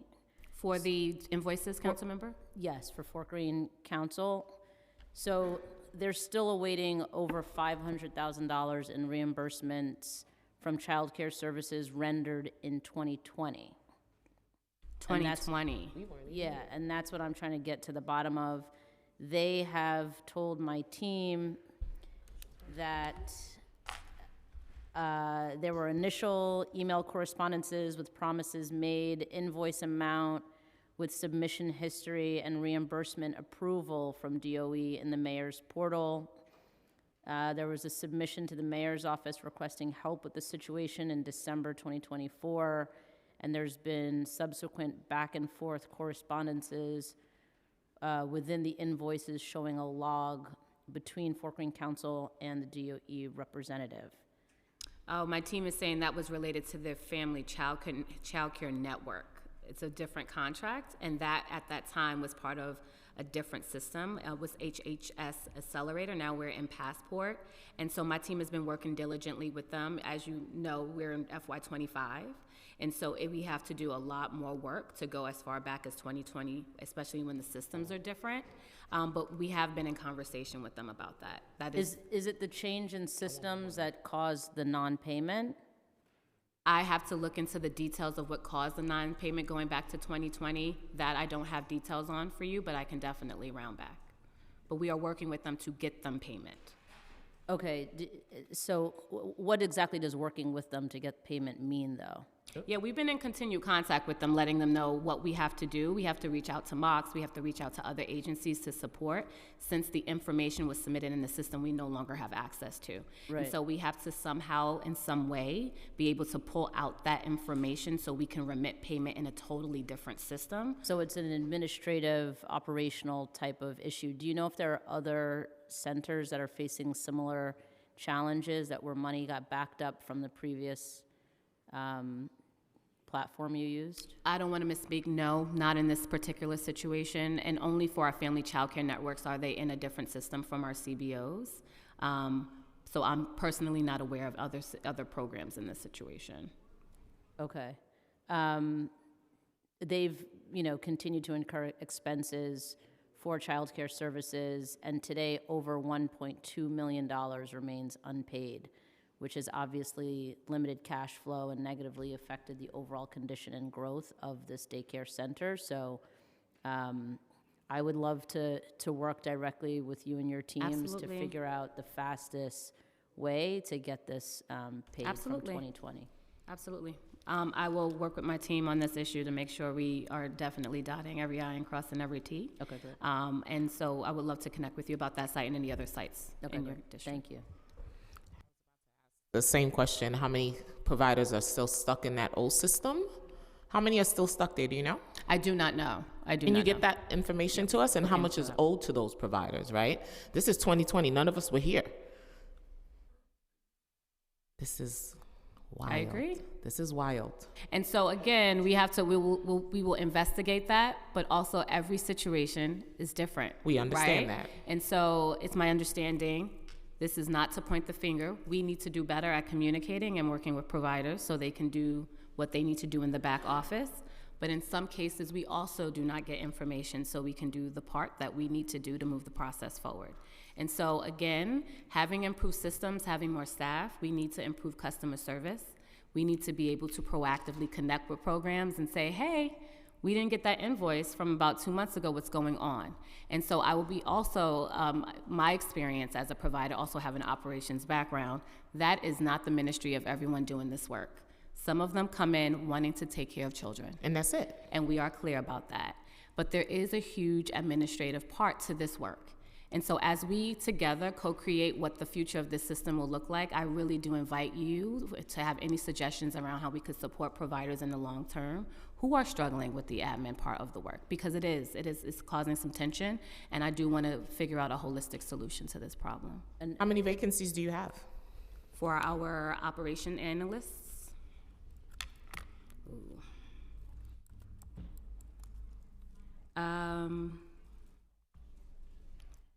one second, Chair.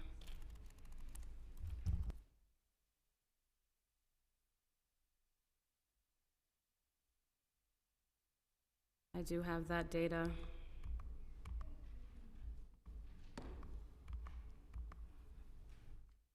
Current vacancies right now is 15. We have vacancies of 12 analysts. Those are our operations analysts. They are kind of the first level of approval and support for our providers, and 3 supervisors who's also support with the approval chain and process. When will you be filling up those positions? We are working diligently. They're posted, they're out. We're trying to work with folks both through the civil service process. In some cases, we have to pull folks from lists. So we're going through that process now. So we're moving as quickly as possible. Okay, thank you. I'd like to recognize Councilmember Shaker and pass it on to Councilmember Lee. Hi, everyone. Good morning.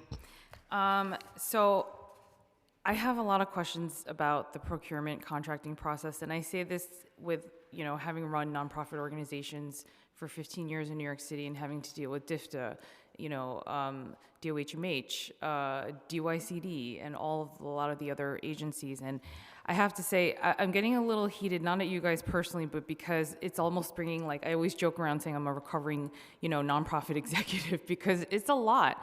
And I just want to say to the nonprofit providers that are in the room, I hear you and I feel your frustration, because having to deal with all of these contracts and each agency has its own rules, it's very frustrating.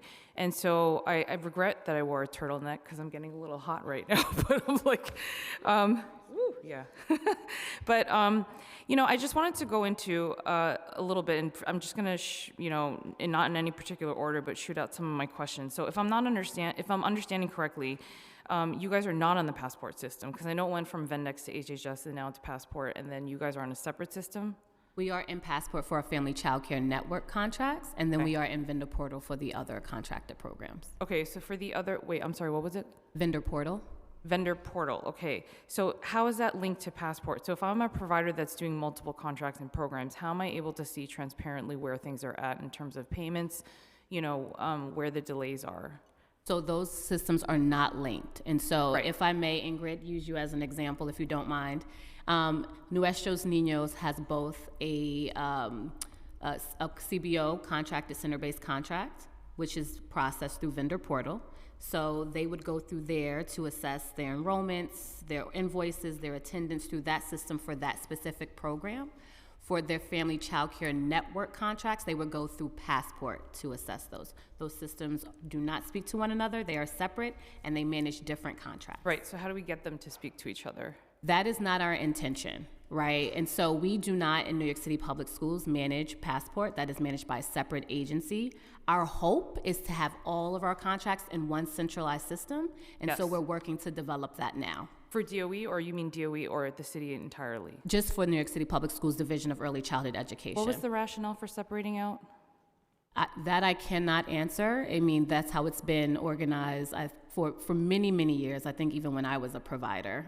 So I can't speak to why that happened. Okay, and the reason why I bring this up is because I understand that for each of these portals and systems and contracts, I have to say, as someone who's running an organization with multiple contracts, it gets very, very cumbersome with the paperwork and all of the different things. And so I know you're trying to make it as less cumbersome as possible, but especially with different systems and different contracts and multiple contracts, it adds up and it is a lot. I cannot tell you how much time I spent just doing paperwork alone, applying for these contracts and keeping track of every single one.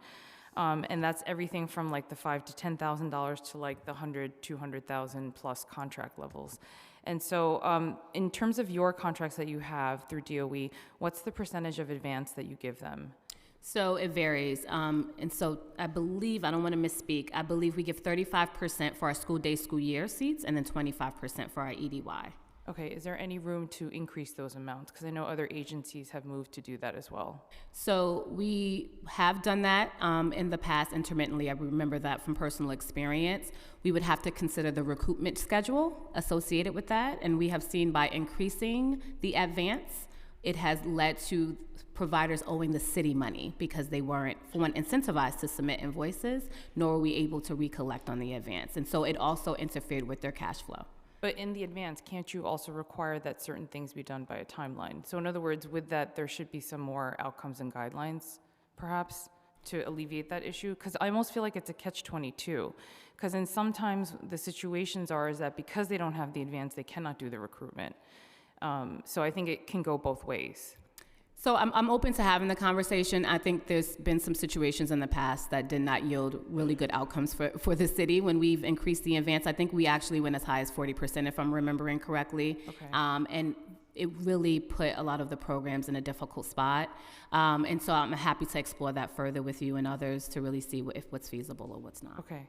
And to the chair's point, as well as what Councilmember Stevens was saying, because just going through your testimony, I know that you outline a lot of the issues, like need to evolve, the system needs to evolve to better meet current needs, inflexible contracts, you know, the rejiggering of seats and, you know, leading to unhealthy competition and inefficient use of resources.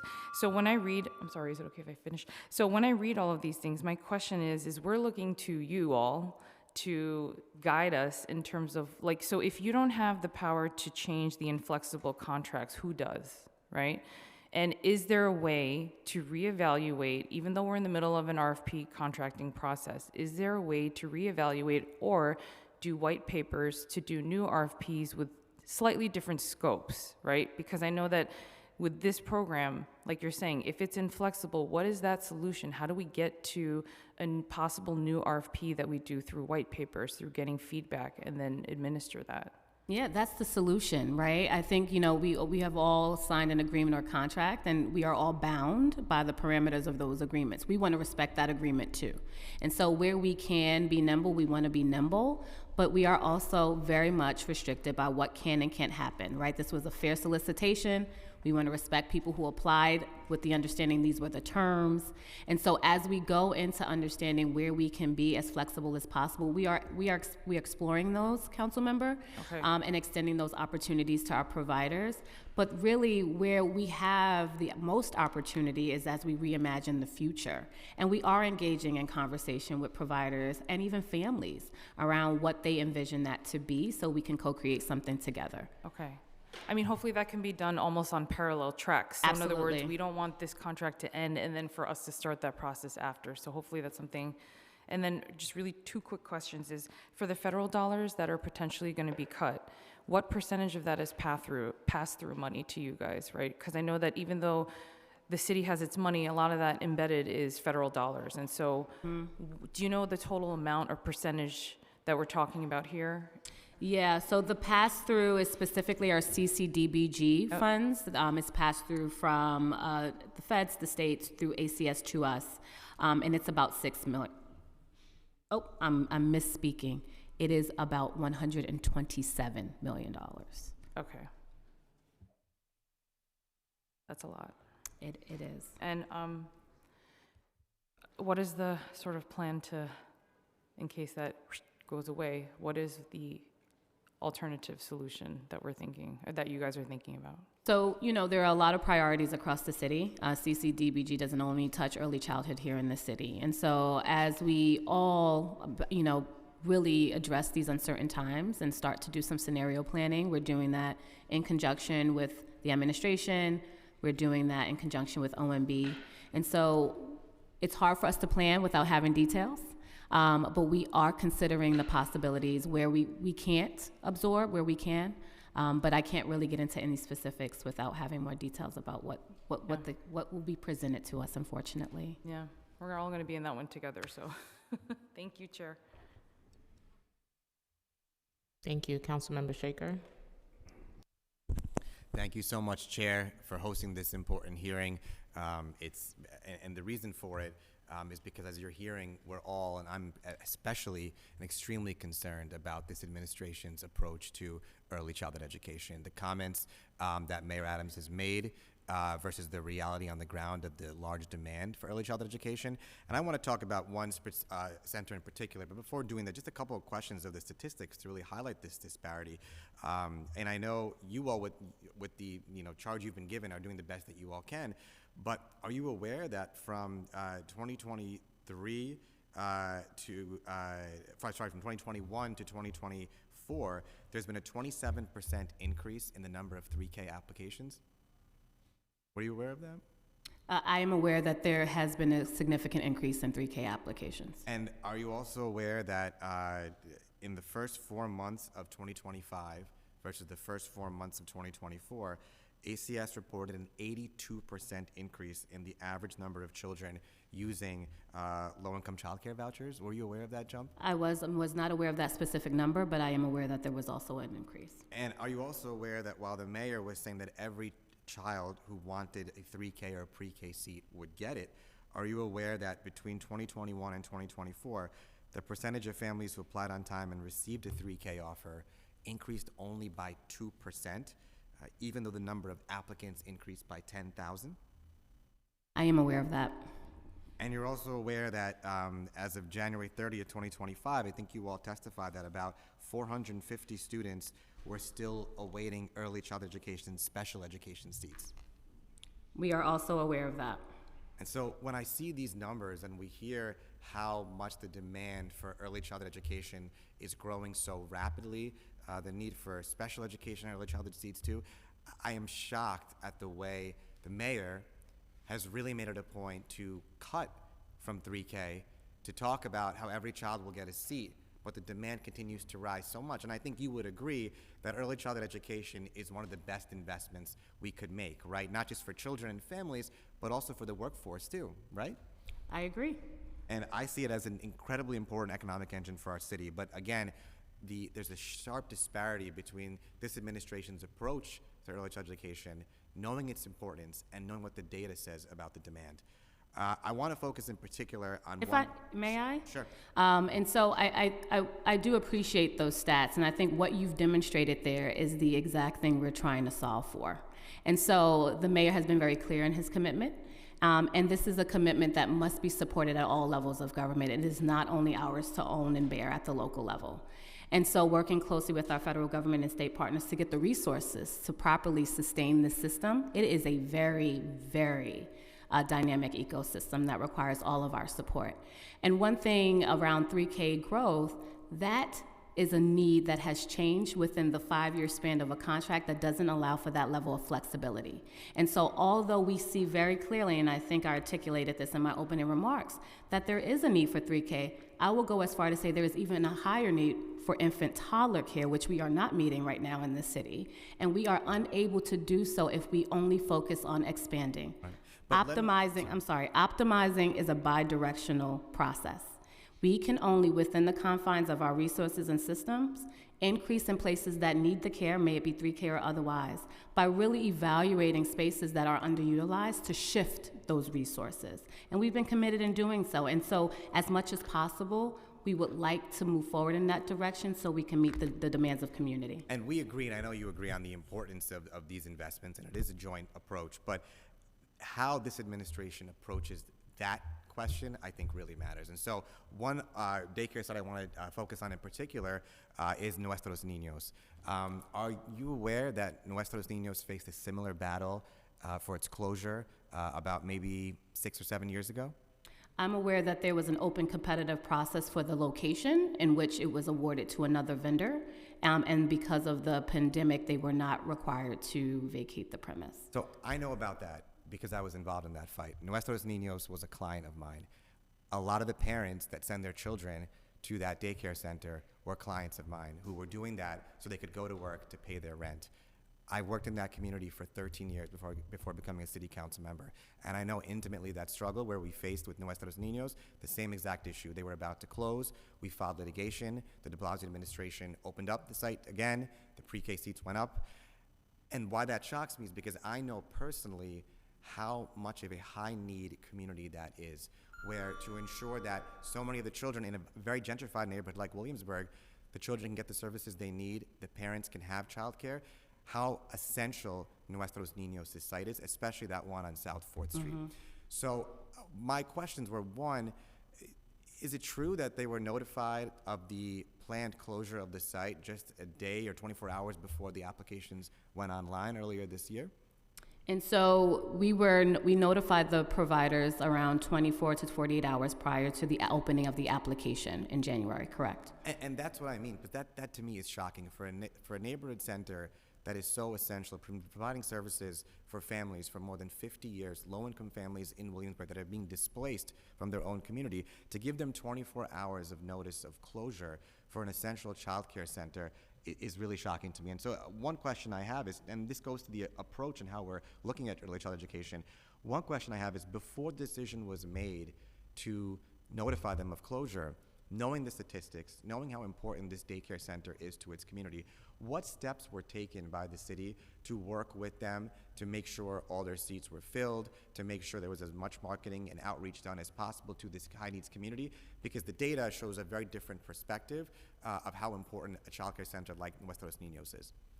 So I think there are many important centers throughout this district, and I value the work that Nuestros Niños does. And again, I am required to manage a system that is comprised of almost 4,000 programs, and many of which, 1,700 about, are CBOs. And so there are other providers in and around that community who are also trying to survive. And so as we talk about any of these programs, I think it would be in our interest to talk about all of the providers who are doing the best they can every day. And so I will admit in this space, like I did in others, that the communication absolutely should have been better. What we were hoping for, right, is least harm in regards to allowing the programs to operate into the end of the school year. So although the notification came right before the application, they were not closing immediately. The closures or the end of the program was at the conclusion of this school year. And what we were hoping to avoid, council member, is what happened in some spaces where some staff left. And that would really prohibit them from serving children and families at least until June 30th. And so again, I will admit that the communication around that was not the best. And I will take full ownership of that. And so moving forward, if we are to talk about enrollment, or if we are to talk about city leased properties, my team and I will be the first to be more proactive in how and when we communicate with programs. And I appreciate that, but I think, it's again a larger problem of how this administration is approaching early childhood education. And I know that there are many centers, but this is all of them, and every community's needs are unique. This is a flagship daycare center within the south side of Williamsburg.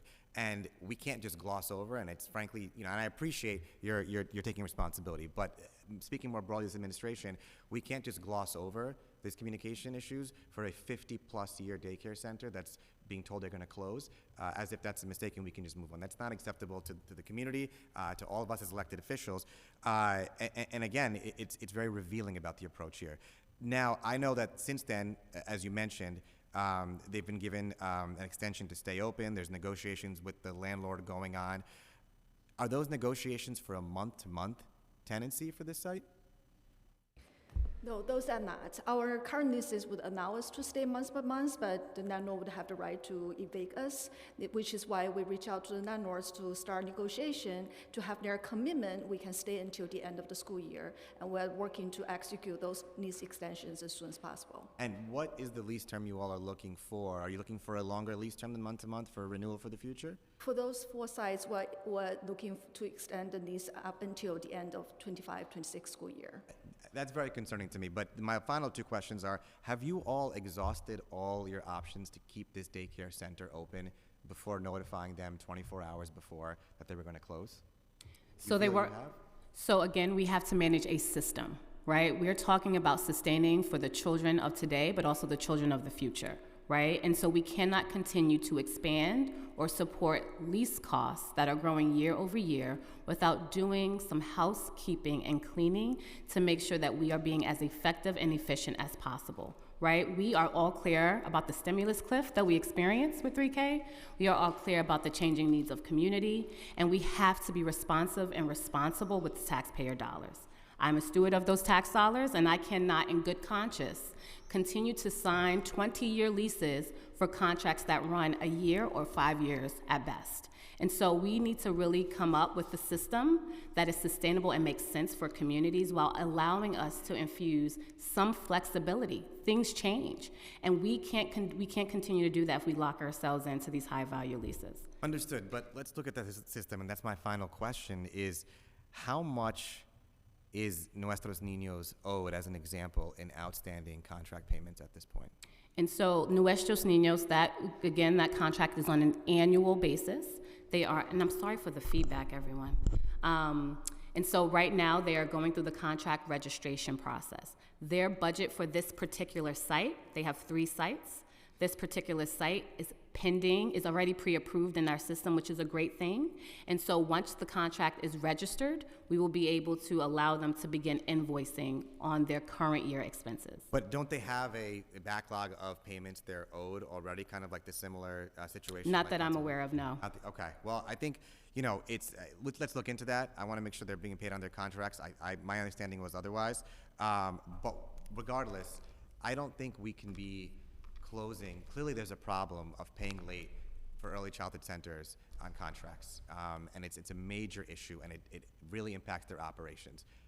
Clearly, we know the demand for early childhood education in this city, and it's rising rapidly, especially in low-income communities. And we know how important childcare is for families, for parents, for mothers in the workforce, and how much of an economic driver it can and should be for our city. Given all of those things, to go after and close childcare centers in this critical moment is simply unacceptable to me, to many of our colleagues in this council, and I would want to see a very different approach from the Department of Education, and I really hope that centers like Nuestros Niños and many others continue to stay open so we can meet that need. Thank you.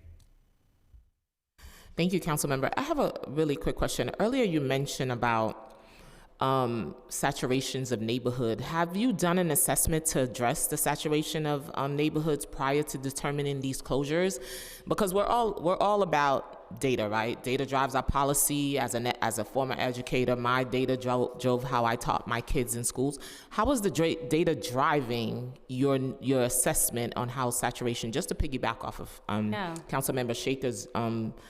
And again, Nosotros Niños is not the only one. When I first got here, Sheltering Arms closed after 50 years because New York City Public Schools couldn't pay them. And again, we're displacing working families, and we know every dollar we put on early childhood, you get a return of $8. So the investment is very, very important. So I just want to know, what is your ideas around assessing these saturation of neighborhoods, and how do we continue to shift? Because I was watching the mayor when he went up to Albany for Tin Cup. He said there's 30,000 vacant seats. How are we going to shift those seats in neighborhoods that need them and take and pull them? That's what I mean when I talk about assessment. Yeah, so one of the considerations we mentioned, Chair, was around community saturation. So we looked at these communities specifically, not just stratified by the community school district, but also the zip code. And we said, how many of these programs exist? How many of these programs exist with the same age range and seat type? And what is their utilization rates? And in each instance, we found that these communities can absorb the capacity, not just the enrollment, the capacity of each of these sites, because there is significant under-enrollment in many of these communities because of that unhealthy competition. It is not as easy to pick up a seat out of one of these sites, maybe 30,000 seats or 3, and move them to another community because of those contracts, because of the way we currently fund, right? As I mentioned, if a provider has 1 kid, but they have the expenses up to 75% of their annualized contract, they are able to draw down on that.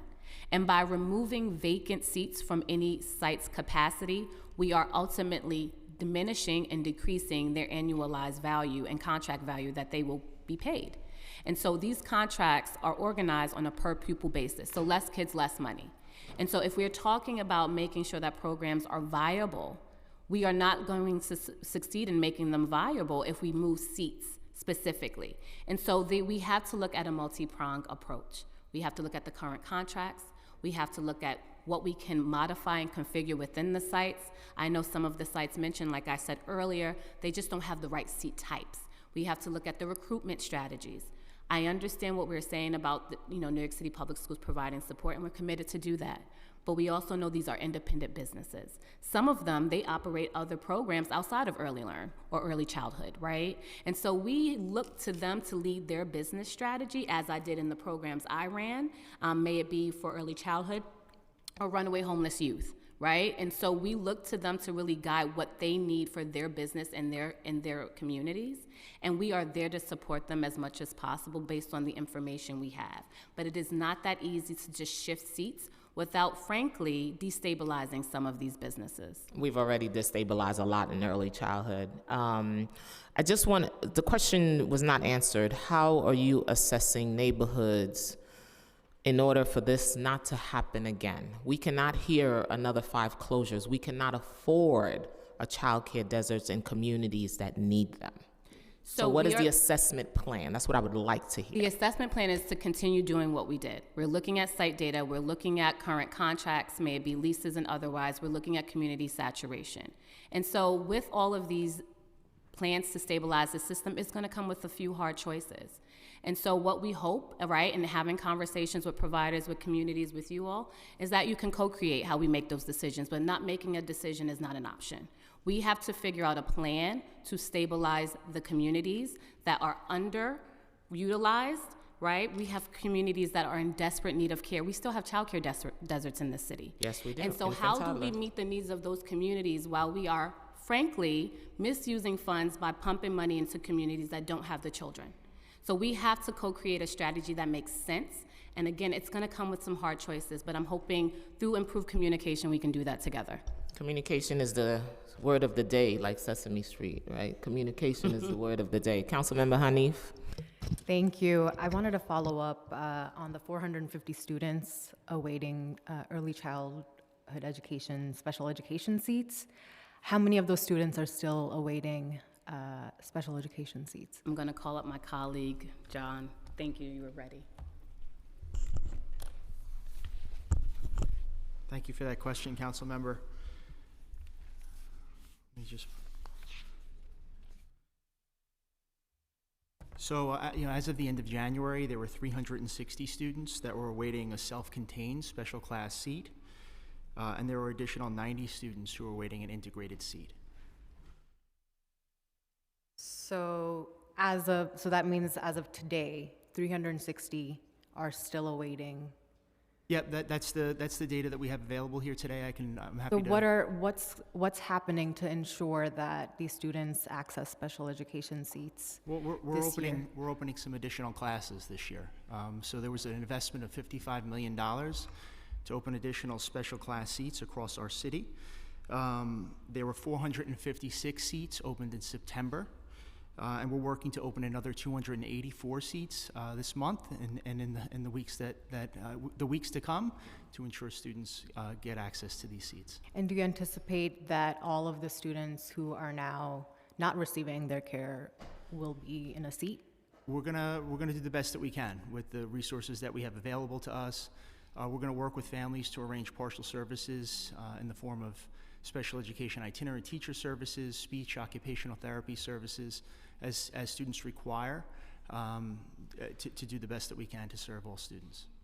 Yeah, I mean, this is really disheartening because our students with disabilities, developmental issues shouldn't be getting abandoned like this year after year. I want to build on the issues of the delayed payments for our providers.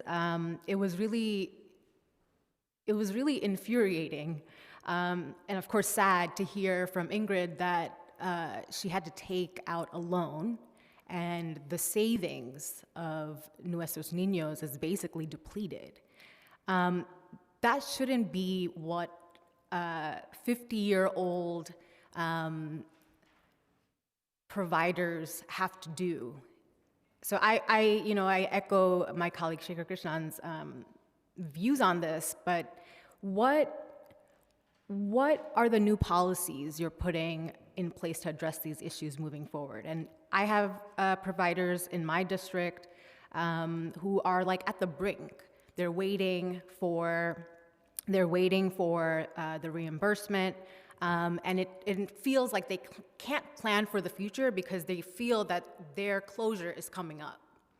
So I'd like to know what is being developed around new policies, and then what is the targeted repayment timeline for providers?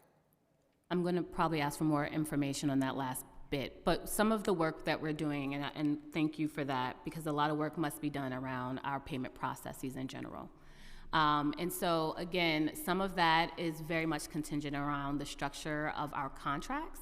I've heard from some providers, specifically those who used to be under Early Learn, now with us, around shifting how they are reimbursed. I think that also is a point of tension in community, is that we do have this base plus model. It works for some, it doesn't work for others, but it doesn't recognize fixed costs as compared to variable costs. And so looking at that as we reimagine the system is something we should consider.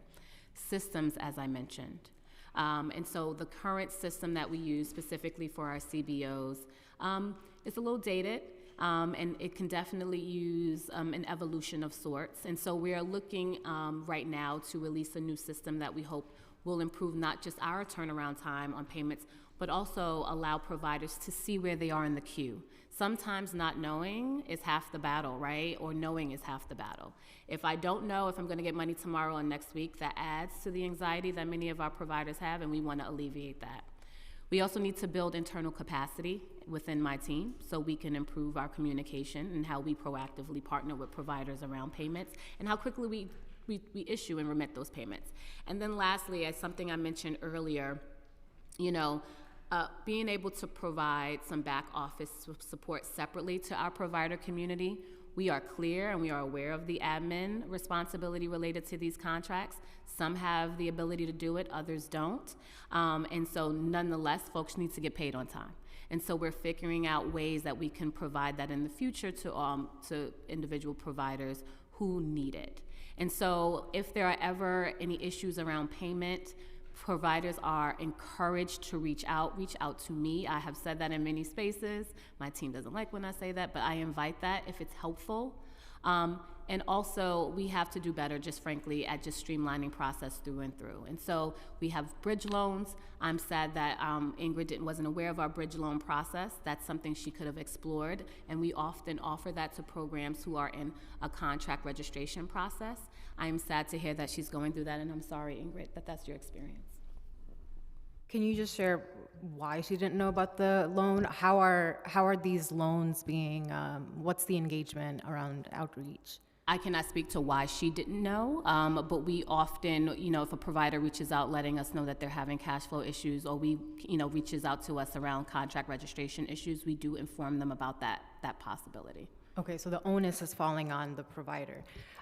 Glad to hear that there's going to be a new data system. I mean, we are in a moment of uptick in childcare needs, and so many more families are in New York City, and we can expect so many more families to be in our city that has so much protections for our people. An archaic system it should not be what we're using at this time, and I look forward to learning more about how that's going to work out. And then, how large is your team?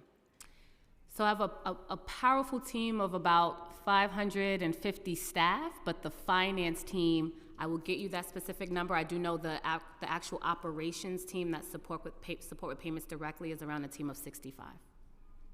Full head count, not and actual humans. At what point would you feel that your team is maximized?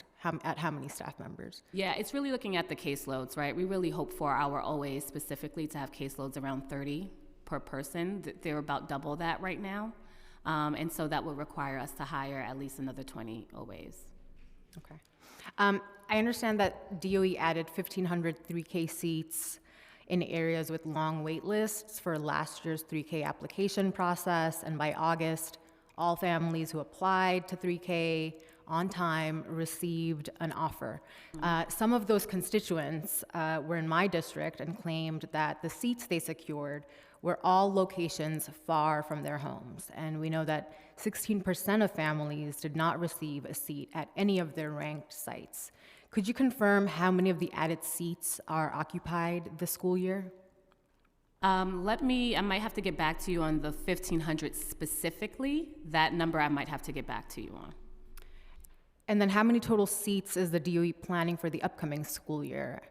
And what adjustments are being made to ensure equitable, accurate distribution of seats so that every child that applies to a 3K seat has access to one? And so we are anticipating, I believe, around the same number of seats as last year, which I think is around 50,000 3K seats specifically. We are committed to the same option for families who apply by the deadline, that they will get an offer.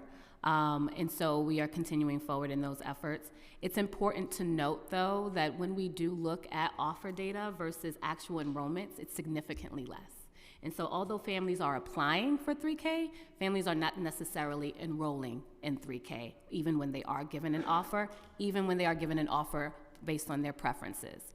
And so we are diving into that data now to best understand the causal factors of that. We are aware that some of the offers were a distance away from the family's preferred location. And again, that's at the crux of why we're trying to reconfigure seat placements so we can better meet the needs of families. Yeah, I think improving the placements is crucial, and making sure that families have access in close proximity, and not feel that, well, because I have to travel an hour, I'm gonna not enroll in any childcare programs. So looking forward to some incredibly needed reforms to make sure that we hold all of our families fully. Thank you. Thank you.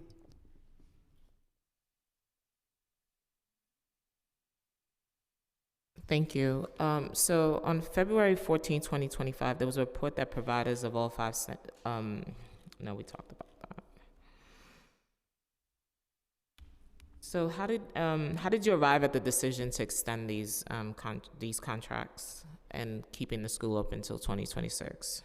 We heard clearly from community, we heard clearly from you all that these are community staples, and that we really need to, for one, create a figurative table and pull everyone to it to have these conversations. And so we did just that. And so we had meetings with each of the providers to really talk through some viable options. We all agreed. We didn't just decide to do this. This was an agreement. And I'm happy and I'm hopeful for the year to come. So if, let's say we decide to close this year, the contract expires, are you, what's the chances of you helping them find a more suitable location? That's just a scenario. Yeah. So again, contracts expire, so we have to talk about a resolicitation of the system. That would include these sites. Again, we have providers across thousands of locations. We have only about 87 leased properties, some of them vacant. We are not in the business of real estate or helping independent businesses find spaces. That is actually inequitable, as based on the majority of our providers who have found their own spaces. However, we will continue to work with them while they are occupying these spaces to make sure that they are successful. And as we have conversations around a future solicitation of the system or even an extension, we will explore those options with the providers. And we know that you're not renewing, you're doing a month-to-month negotiation with the landlord, is that correct? We actually have been able to extend the lease until the end of the school year, so now we're not doing month-by-month negotiation with the landlord. So it's been extended for a full year, it's not a month-to-month, and what happens after that year? Well, we'll work with the DOE team to figure out the next steps.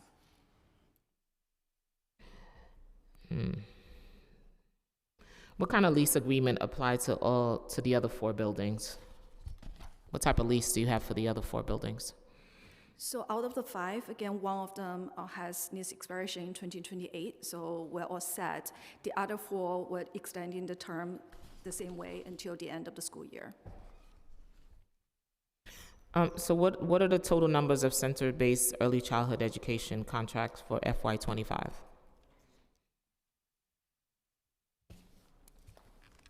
So the number of contracts we have for FY25, it's about 1,505, I believe, is our contract number. And how many have been registered already? That I may have to get back to you on, Chair. And how many budgets have been approved? That I too will have to get back to you on. And how many rosters have been approved? So we don't approve rosters. We approve individual child records.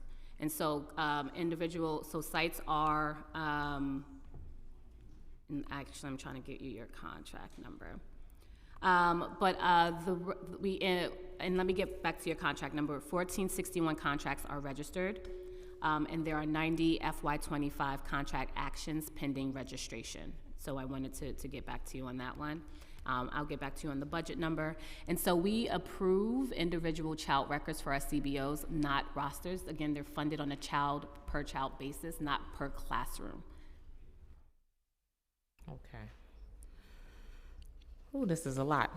Yes, it is. We've been doing this since, I've been doing this early childhood dance since I got here in 2022. 2 hearings on payments, delayed, contracts not being, we have to get this right.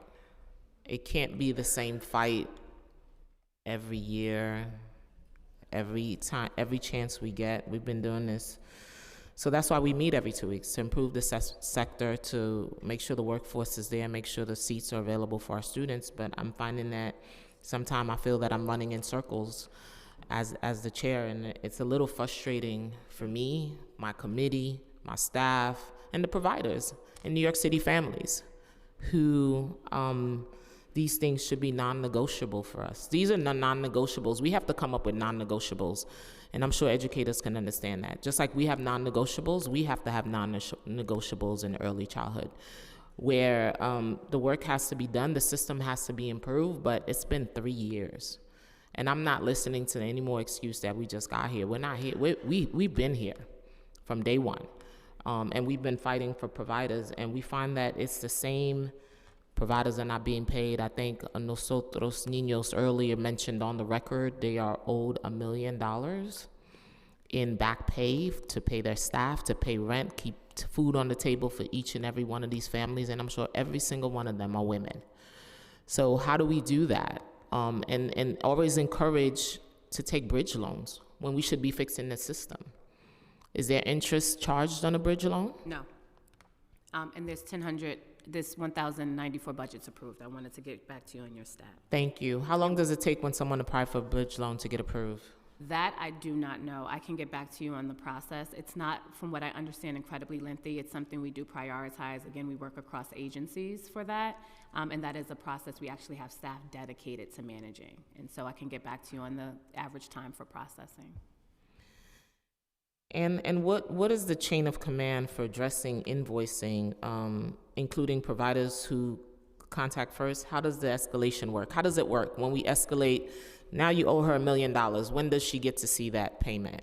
So I would like to correct that. We do not owe Nuestros Niños $1 million. I think much do you Ingrid owe also them? shared she has not invoiced us yet because her contract is not registered. And how long is it going to take for her to register that? So I believe she's in the final stages of her contract registration process. And again, for this particular site, the budget's already pre-approved, which is great. And how much is that? The entire budget? Mm-hmm. Let me let you know her entire budget amount. And just to answer your question around how much, I believe the budget for it's 1.5 million, I believe is the annualized. But again, that's contingent upon enrollment. Mm-hmm. And because it's also EDY, it's contingent upon attendance. And so we cannot verify how much is owed until we are invoiced, because that needs to be based on the actual enrollment and the expenses for that particular month.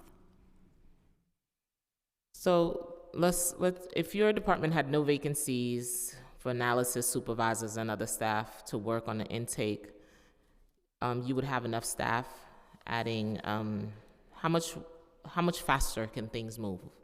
Yeah, I mean, right now I mentioned caseloads are doubled than what we anticipate, right? And so it would move at half the time currently, and right now we are around 2 weeks in turning around payments. Again, this is a lengthy process, and we need to streamline process. That's something that's going to take coordination across agencies. And again, we have a procurement process that we must follow, which I do think it provides fairness and equity to systems and to individuals, but I do think it's worth evaluating holistically.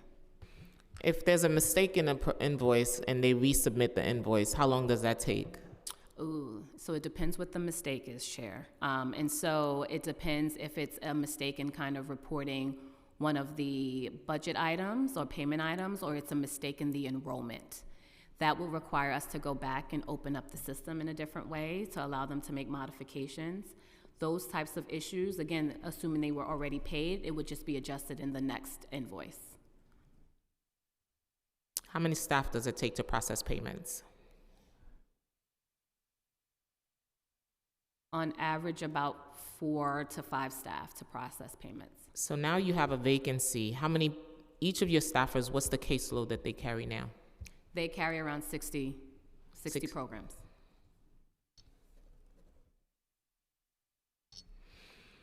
And you said your head count to make sure that the system would run efficiently is what? What would you need? Yeah, we would need about, I believe, 60 staff. And you're currently at what? We are at 30, let me confirm that right now.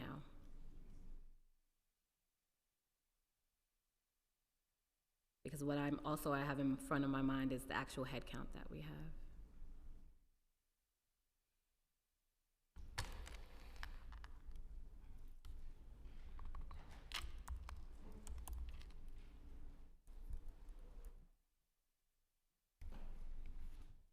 Sorry, Chair, trying to confirm the numbers for you.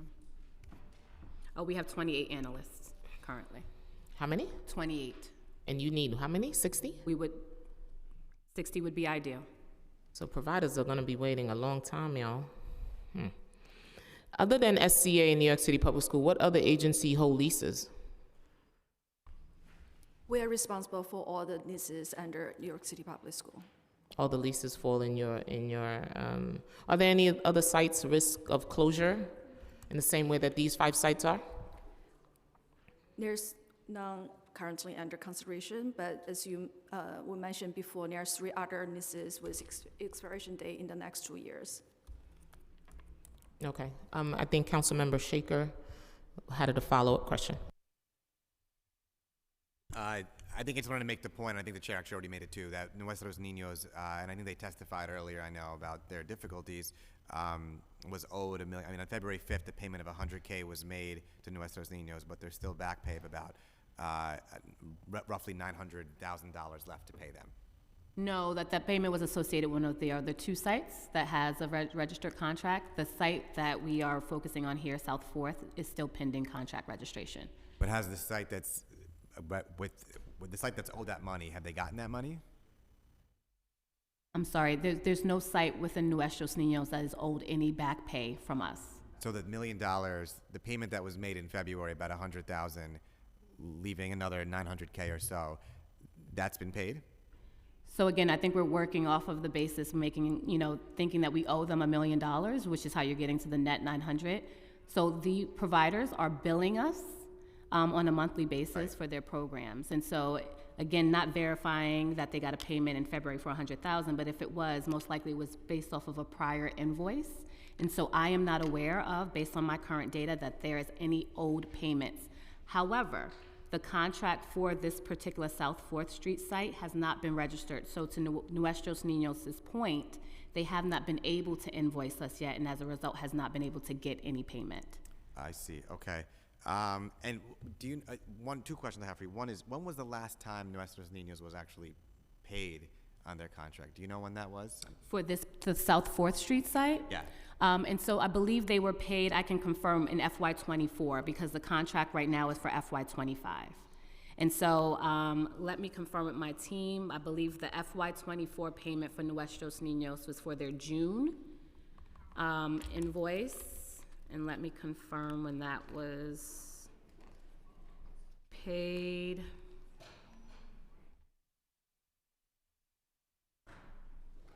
Councilmember, let me get back to you on that. If you don't mind, I just want to give you an exact date for that FY24 payment. And you said the contract hadn't been registered yet. What was the reason for the delay in registration? I don't have the specifics on the kind of the steps in the queue would cause the specific delay, but it is a process, unfortunately, for the contract to go through the different levels of review. And so I can get back to you on what potentially caused the delay. It is also unfortunate that it took this long, and so I acknowledge that. And so we are it's now in sitting on February. the administration side, and they're not able to collect, they're not able to invoice and get paid on their contract because it hasn't been registered.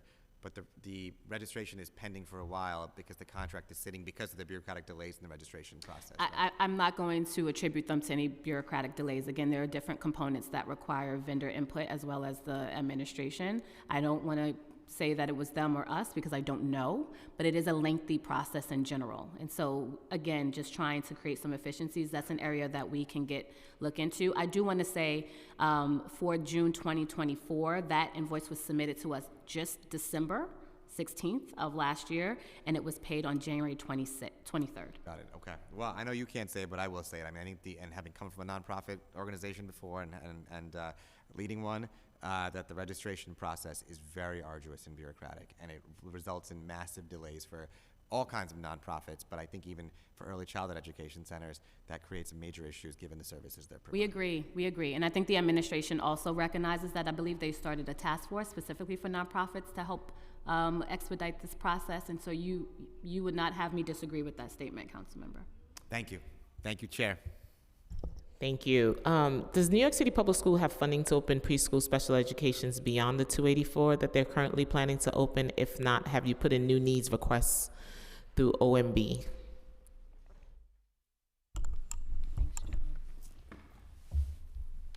So we do not currently have funding to expand preschool special classes beyond the 55 million. And we're working closely with OMB and City Hall on need for additional seats and services. Did you put in for new needs? We're regularly working alongside our partners. I know one of the things that we're very focused on right now is the 55 million being baseline to ensure that we can continue to sustain these seats that we've opened this school year, and that's a major priority for us. Thank you for that. Are you also providing related services as these students wait to be seated in special education seats? We are, and we also acknowledge that there's a need for related service providers, evaluators. There are kind of a need to look at this and ensure that there are resources across the across each part of the special education process. We talked a little bit about that at the January hearing, and that's another area where we're working closely with City Hall and OMB to secure resources to ensure that children have access to speech, occupational therapy, and other related services. While they wait for seats, thank you. Was all my children under-enrolled in their toddler seats, or the toddler seats under-enrolled in that district, considering there were only 4 toddler sites in that district? And so all my children has not been under-enrolled in their toddler seats specifically. It's been mostly their 3K and pre-K seats. As for the district, I'm sorry. For toddler in the district, District 27 specifically, although there are 4 sites, again, there goes the oversaturation. There's 52% utilization in the district for toddler seats. And how are we making sure, again, working with these providers to make sure they're fulfilling these seats? Again, we really look to the providers to reach out to us to let us know what the reasons are for any under-enrollment. We are here to serve as a support. Again, they know communities better than us. And also, it might be an issue around the seat type. I think what we've said through and through is that communities are changing, and frankly, our toddler seats are EDY. And so those are subject to child care eligibility requirements, and there might be families who do not qualify. And so again, we are encouraging our providers to reach out to have conversations around potential reconfigurations of seats. Is there any time and point where you gather all the providers together in one room and have conversations with them, ongoing conversation? That would be a beautiful convening, Chair. I don't know if we would have enough physical or virtual space to do that, but that's something we can definitely consider. Even on a monthly basis, just to keep up, to make sure they know what's the latest, what's happening in due time, their deadlines, all of those things. Remember, our key word today is communication. And so we've improved that. And so I think providers can attest to the fact that since me coming back into this division, into this role, we have improved communication significantly. Providers are getting not only just updates around policy matters, but things that they can sign up for, resources. We are sending those out. We are also hiring someone to specifically support with internal and external communications to support providers across all settings, right? I think one of the things we heard from our CBO partners is that there was a gap in communication and communication specific to their world, and so we've improved that significantly. So I'm not here next year having the same hearing around the same topic. What are SCA's lease requirements that is negotiated on behalf of New York City Public School contracted early childhood education care program? And describe the termination clause for those contracts, and how do landlords of potential sites receive it, and how does these impact programs' ability to secure those sites? So our standard needs always include a termination clause that is fully disclosed at the time of the negotiation with the landlords. That period can vary depending on the sites and the negotiation other terms with the landlords. It is a standard practice in our lease negotiation. The landlords are fully aware and have been in full cooperation. When we start, as I mentioned, we do start lease negotiation before the expiration date, and since we have caught up with all the leases that expire when we inherit the portfolio, we're now moving forward with a longer time frame to plan ahead. And how do you decide when to move forward on a lease renewal? What does that look like? What are the factors that allows you to make that decision to renew the lease? So again, when we inherited the portfolio, we have a third of the lease sites with expired lease. Our priority at the point was to extend the leases, so to ensure continuity and stability for the programs. That does not necessarily work with the new goal of right-sizing the system as well as 9C need with our seats. So we're here to support Deputy Chancellor's goal to make sure all the seats are in the right place while serving all the providing seats to kids where needed. So we're having those ongoing conversations much earlier so that we can be planned and aligned in our work negotiating leases. And does the landlord agree to the property issues? Do they normally fix it, paint it? Is that all on you before the providers are moved into those sites? Well, first of all those sites already have providers. As part of our lease negotiation to extend the lease, we do employ a team of licensed architects and engineers to very thoroughly evaluate this condition of the space. So as part of the negotiation, we would provide landlords a list of scope items for them to complete. We want to make sure those spaces are well kept and they are safe and secure. There are also sites where we have engaged in, invested in capital dollars to improve the condition of these facilities. So that's all part of the lease negotiation process and effort. And you have the final say to move forward on a lease renewal, or that's a decision both New York City Public Schools and SCA We work together. You work together. So some of these sites have faced similar situation with lease negotiations in the past. If the site does not have favorable lease condition, what is the protocol for finding new properties for CBOs? So again, we don't find properties for programs, right? That is not our norm. Mm-hmm. However, in looking at these 5 sites, again, I mentioned we have vacant properties. We did explore if any of those vacant properties are in the same communities, because we would have offered them the option to transition there. We have offered that to a program already who was approaching a lease end date. Those opportunities didn't exist in these cases, and so we weren't able to provide that option.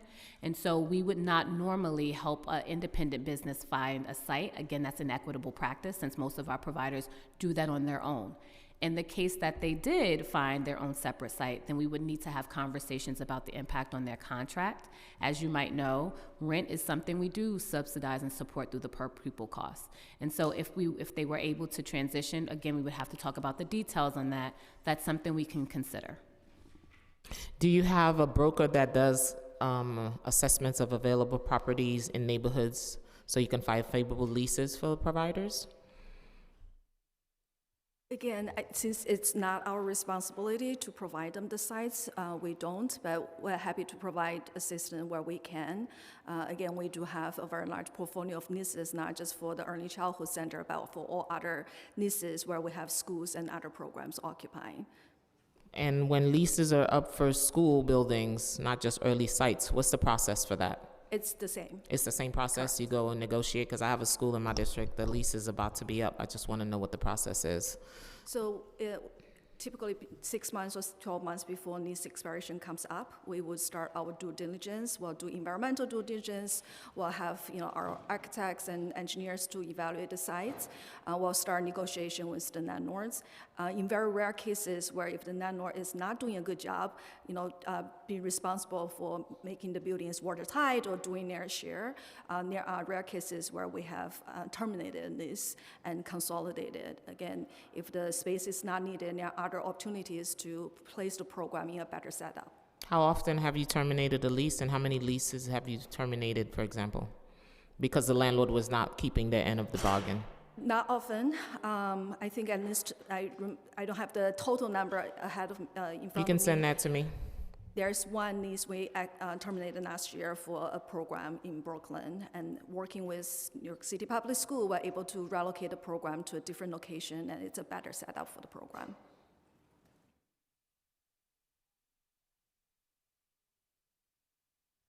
Thank you all. Thank you, Chair. Thank you, We Chair. appreciate your time. Thank you. We'll be following up all my questions. We'll be prepared. Mm-hmm. Thank you. Mm-hmm.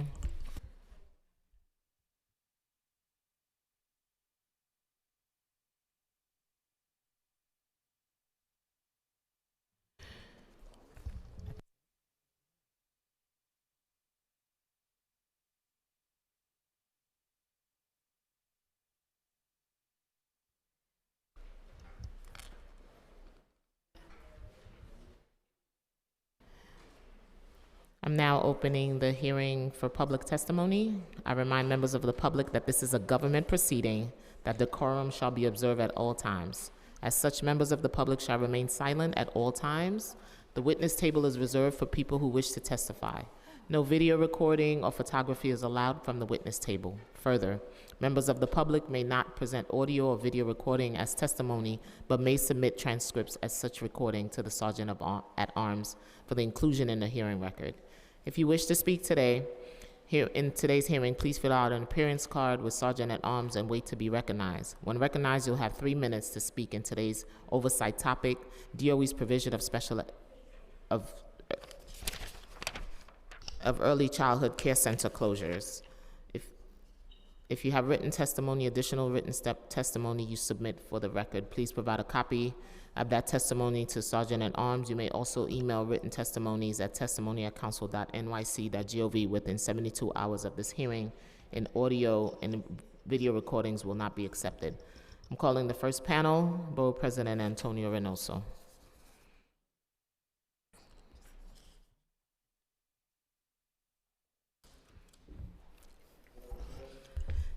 Good. Hello, Chair. Is it still morning? No, good afternoon. Good afternoon, yes. How are you? I'm doing good. I'm deeply troubled. We're about to go to the public portion, and it happened in my time in the city council, and it's going to happen now. I don't know if one person from the Department of Education Did they leave? I think the entire team left. Oh. Not even a staff member to take notes for public portion.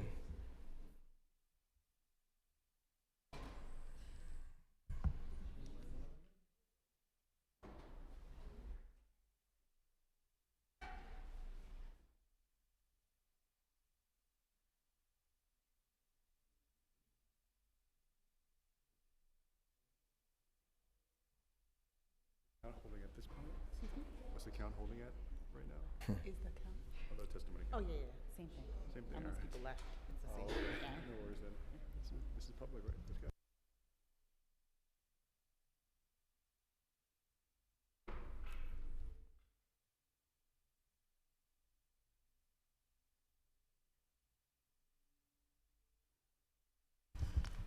Thank you for that, Chair. I really appreciate it.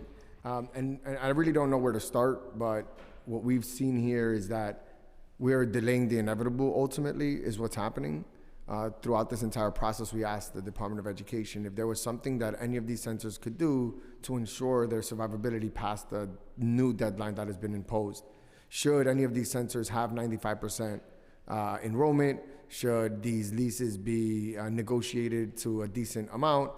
Should the saturation issue not be something of concern? Those metrics make it so that we can extend these leases long term, and they did not say yes. I think what's really happening here is that the mayor is punting this down till after the elections. Before, the closures would have happened in June 30th.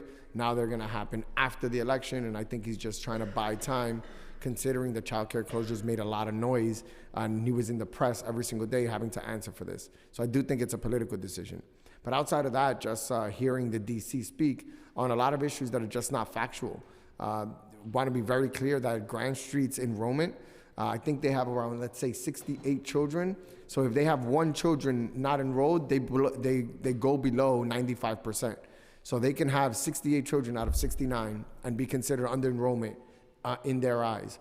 The negotiation of the lease for Grand Street Settlement was originally seen as a $30,000 lease going to increase to an $80,000 lease. After we called the landlord said that he's not asking for $45 a square foot, that what he was actually asking for was $27 a square foot, which is more than half of the cost of what the Department of Education is saying. So in Grand Street's case, the saturation is no issue. The landlord is willing to negotiate a lease that's well below the market of what the city of New York is looking for, and they have 100% enrollment, and the city is still not willing to extend their lease. When you do that, they lose all credibility. On the other side, with Nuestros Niños, as you heard from the DC, they went in to reevaluate the amount of seats that they're saying are available in that building. The City of New York, ACS, and the Department of Education have different standards for class size when it comes to students or enrollment for students in ACS than they do for DOE. So they're going in and they're going to right size a lot of these the capacity in these buildings, which makes it so that right now Nuestros Niños is at 76 or 80%, but tomorrow they could be at 90% with the new numbers that they're going to get from capacity within those agencies. And it's just more of the nonsense that they talk about. Nuestros Niños contract is what comes first, the chicken or the egg? They're submitting their documents that need to be approved by the Department of Education for them to then apply or submit invoices. And they're playing semantics and saying that they don't owe them $1 million when they absolutely do. The only reason they don't owe money from last year is that the City of New York made a payment the day after an article came out that Nuestros Niños was owed money. The next day they got their money. And it's because these people are responding to the energy in the streets and nothing else. They only respond to organizing. They don't respond to anything else. And the DC, the Deputy Chancellor, has made it very clear that this is about numbers. It's about money. It's not about people. She says they gotta keep talking about right-sizing the system and fixing the system. It's all about the money. Because every single thing we've said, we've clarified across the board. Nuestros Niños has more than 76% enrollment. Their request is not a 20-year lease. She keeps talking about a 20-year lease that doesn't exist. It's a 10-year request from Nuestros Niños. It's a 10-year lease extension at 2 to 3%, which is standard lease renewals under the City of New York. With Grand Street, same thing. They're asking for 15. They understand that the negotiations will happen. They start high and they come low. They don't even want to negotiate. This landlord in Grand Street hasn't had a contract and hasn't met with SCA since 2017. And SCA is saying that there's communication problems. There isn't. The landlord would have loved the contract back then, but SCA was having trouble communicating with them. We called him one time and he told us everything we needed to know. So it looks like the negotiations weren't happening in earnest from SCA side. So they're just being disingenuous. They're not being honest. And I really don't think that we are going to be back here again about these 4 or 5 centers. There is no intention for the City of New York to actually solve for this issue. And it's going to be a problem. And also, if the City of New York believes in universal childcare is something they actually care about, with smaller class sizes coming along with the Department of Education, alongside the need to expand seats for potential universal childcare, we're not going to have spaces in this community. It's going to be at a community that won't have any opportunities to have universal childcare because we would have no spaces. And then when they talk about sites that are available, Nuestros Niños is the only site in the south side of Williamsburg. There is another site about 10 blocks away that's the closest thing to. 10 blocks is not a distance that we would have parents have to travel when they could literally walk 2 blocks to this center. I think it's all made up. We're all wasting time, and what we need to do is organize, which is why we're going to get back to organizing, because we don't think this is sufficient, and the Department of Education did nothing here. But I want to thank you, because the problem we have is that if we don't keep bringing attention to this issue, really speaking to the facts, because that's what we're here to do. We've changed all their facts, and the outcome stayed the same. all their facts have been changed. They said 4 students in Nuestros Niños. That has changed, doesn't matter. The lease is not $80,000 in Grant Street. It's half of that, doesn't matter. Every time we change something, none of it matters because it never mattered. It's about shutting these centers down, and that's what the city of New York is trying to do. So thank you so much for this hearing, Chairwoman. You're very welcome, and you know this council is steadfast on early childhood. That's the only way we can get families into back to work and more impacting women. And one of the things we talked about, even when we talk about equity, this becomes an equity issue.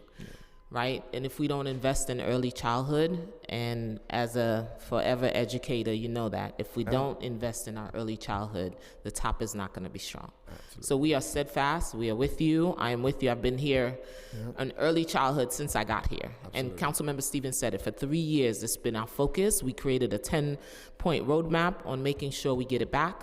Workforce, infant, toddler, early childhood. We won't stop. Right, we won't stop, and we support our working families, my forever educators. Thank you for all that you do in this space. So thank you for always raising, and if need be, we'll be back here again. All right, thank you so much, Chairwoman. You're Appreciate welcome. it. Thank you.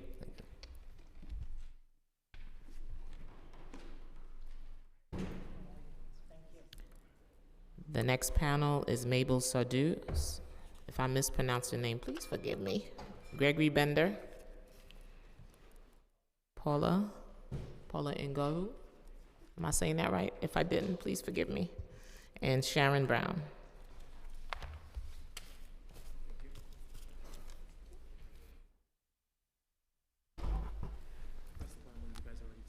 Okay.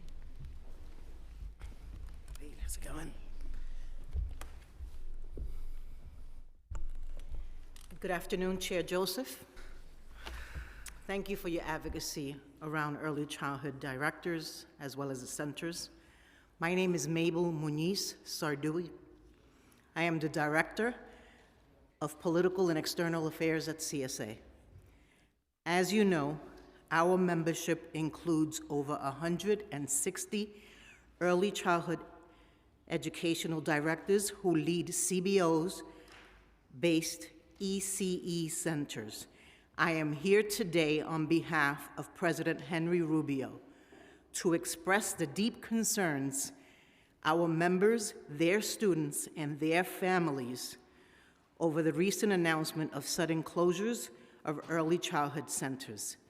We stand with the affected families and educators who have called out the city's lack of timely communication, engagement, and possible plans to support families.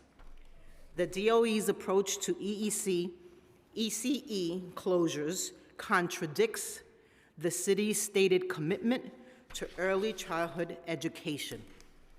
These centers serve as community anchors, and their abrupt closure disrupts lives and upends families. Closures not only create uncertainty for parents who rely on these centers for affordable childcare, but also threatens to displace experienced educators, many of whom have dedicated their entire careers to serving the city's youngest learners. Adding to our union's concern is the lack of public transparency in how these closures were decided, and the lack of timely communication about possible impacts. When the city announced it would not renew their leases, the DOE failed to provide adequate notice to the directors of these centers. Many did not learn about the closures until the day before the parent enrollment portal opened. The DOE has cited declining enrollment as a reason for the closures, but some of these facilities have said that the DOE numbers were wrong. In centers that truly are under enrollment, the city should improve outreach and enrollment efforts. If lease costs are the reason for the closures, the city should work with providers to negotiate lease renewals, secure alternative locations, and/or develop long-term solutions to ensure stability well in advance. The DOE must establish a formalized process for handling ECE closures that includes direct engagement with all stakeholders.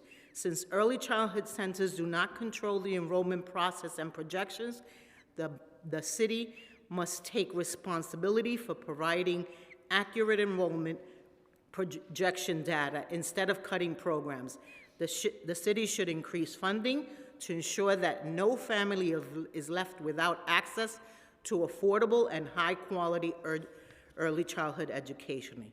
Finally, educators who have lost their jobs due to these closures must be given clear pathways for reassignment, ensuring that their expertise is not lost.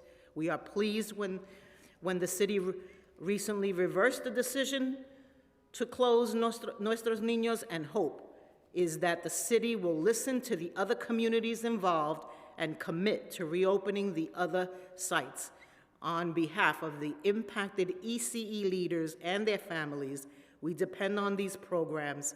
CSA urges the City Council to take appropriate action to protect our early childhood seats and the valuable staff that support these families across New York City. We must push the city to reevaluate the process for projections, enrollment, and expand ECE funding to communities that warrant the need. Thank you. Thank you so much, Chair Joseph, for convening this hearing and for always being such an advocate for early childhood education and for New York City's children. I guess I want to start with something you said. You said we have already destabilized a lot. And providers throughout the system, and I'm sorry to introduce myself, I'm Gregory Brender from the Daycare Council of New York. We're the membership organization of early childhood programs. Providers are feeling this destabilization. The workforce who work so hard and are so underappreciated for the talent and hard work that they provide every day to ensure that children have the care they need and the education they need are feeling this destabilization and the issues that arise from the lack of communication and the lack of fair processes. I want to echo the concerns from you and your colleagues and from CSA about communications. This process has been emblematic of systems in city contracting that don't take into account the humanity of the workforce and the humanity of the people being served by these programs. And the city must develop better processes to treat the nonprofit organizations and small business providers in the early childhood education sector with respect and humanity. And we see this not just in the cuts that are happening to the proposed closures of these 5 centers, but in the budget that we're looking at for FY 2026. The FY 2026 budget that Mayor Adams has proposed and proposed in front of a sign that said, making New York City the best place to raise a family, is a perilous budget for early childhood education. There are massive cuts of $112 million to 3K for all, but there's not the data to justify the low enrollment that the city claims. And there is not a process for even knowing what communities are going to be affected. We need to see these restorations happen, not just at the end of the budget process when programs will have to rush to reopen, but the mayor needs to take action in his executive budget. We're also seeing the elimination of many core programs that the City Council fought for, including Promise NYC and School Day Plus.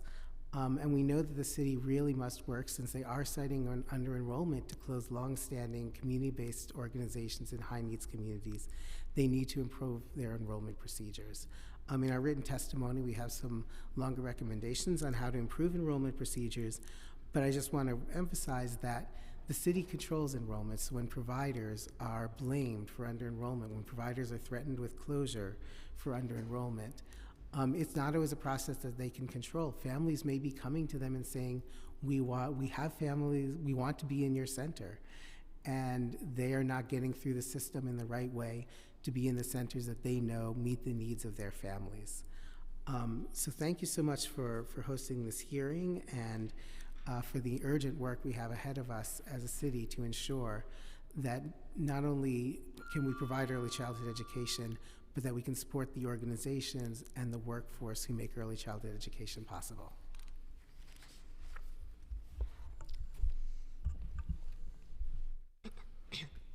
Thank you, Chair Joseph, and members of the New York City Council Committee on Education for convening today's hearing. My name is Paula Inarga, and I'm a policy analyst at United Neighborhood Houses. UNH is a policy and social change organization representing neighborhood settlement houses that leads advocacy and partners with our members on a broad range of issues, including early childhood education. This decision to close these childcare sites, driven by real estate considerations rather than a fair review of the program's quality, threatens vital early childhood education services for hardworking families. The city has also claimed that the decision was made due to low enrollment, but providers have refuted this, making it clear that their programs have students enrolled, some at full or almost full capacity. These closures are part of a troubling trend of cuts to early childhood programs at a time when affordable childcare remains out of reach for many families, despite repeated promises from Mayor Adams to make New York City the best place to raise a family. The sudden displacement of children and educators will force parents to scramble for alternatives in an already overburdened system and leave staff questioning what their next job will be. This news of center closures came just one day after Mayor Adams' FY26 preliminary budget proposal did not include $197 million currently allocated for the DOE for early childhood education, as well as $25 million for Promise NYC programming at the Administration for Children's Services, a move that could put thousands of early childhood seats at risk of being eliminated by the summer. As of last week, the city announced it is in negotiations to extend the leases for 1 year for these providers. However, this merely delays the issue rather than resolving it, leaving families and providers in the same precarious position in the near future. A long-term commitment is necessary to ensure continuity of care and stability for the children, families, and staff who rely on these programs. In order to address this situation, we urge the city to take immediate action to fully extend these leases and work in partnership with providers to safeguard the future of early childhood education in these communities. Issue clear guidance and protocols around the city's real estate practices and preferences in advance of the next early childhood education procurement. If the city no longer wants to be a leaseholder of early childhood education centers, it must make that clear and give potential providers the chance to find appropriate space and undergo a leasing and construction process. If the city is still open to leasing spaces, it must negotiate leases that cover the full life of the service contract. The city should also conduct a needs assessment and share those results publicly about the state of the early childhood education field in New York City. If these neighborhoods are oversaturated with ECE programs and have fewer eligible children, as the city has stated, it must make that information public so that providers can understand and plan accordingly. This will be crucial ahead of the forthcoming ECE procurement from New York City Public Schools so that providers are proposing programs that are responsive to communities. And lastly, the city should restore $222 million in funding for early childhood education in the FY26 budget. Thank you.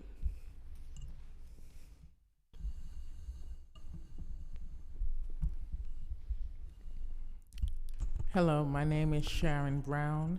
And before I start, remember Israel, defend Israel, release the hostages, let Yahweh's people go.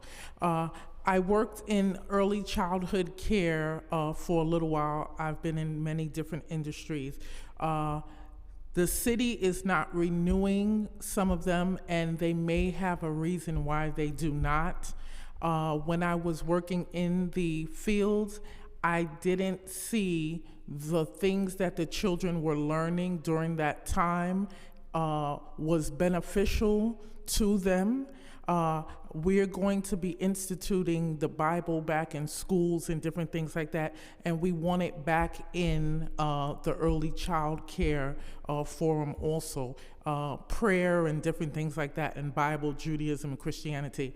But we do want the government to, the city, to extend the leases, but they have to also offer the things that the children need, like prayer and Bible and things that make them excel. We don't just want them in programs where they're killing time, they're little, so they don't know to say, hey, we can play too, but we should be learning things that put us ahead. We can have fun, yes, but these programs, if they're so easily accessible, why is that? Are they detrimental only because they won't have childcare, meaning someone to babysit?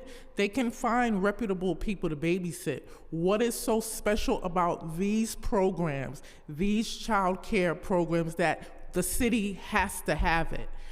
At first I was gonna say, why cut the programs? And that's true, but they also have to be excellent, that the city would say we can't dare cut them because they're so excellent. When the children get out of these programs, they go on to excel and exceed. So yes, we want to make sure that parents don't experience homelessness and joblessness because they can't find childcare. But these programs have to exceed and excel the things that we're used to, the norm. So I would submit that if they're so easily accessible, then they are not performing at such a level where they are needed. They're needed by the city, where the city says this is too important to cut.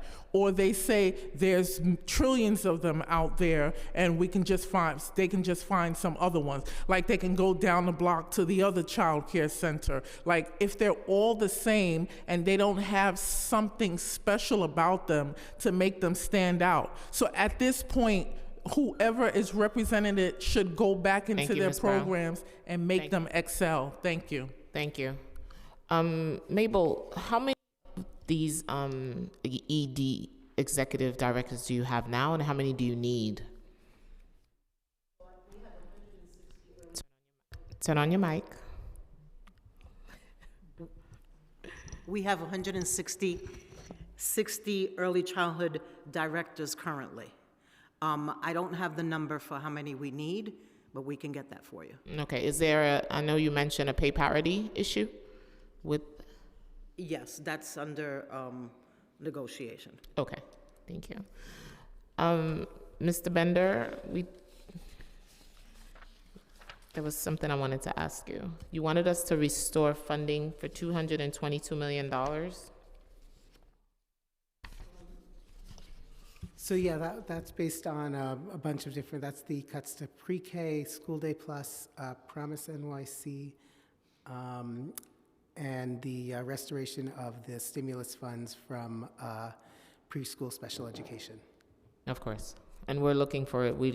You want them baseline, correct? Yeah, all of these things are things that really should be baselined. I know that for whatever reasons the council has put them in, and we're obviously grateful for that. But for providers to have the stability to operate programs, to hire staff, to ensure contracts are in place, particularly relevant today, to ensure leases are in place in the places that are not city lease sites, having them be part of the executive budget and having them be multi-year contracts is incredibly important, especially now with the workforce facing so much instability.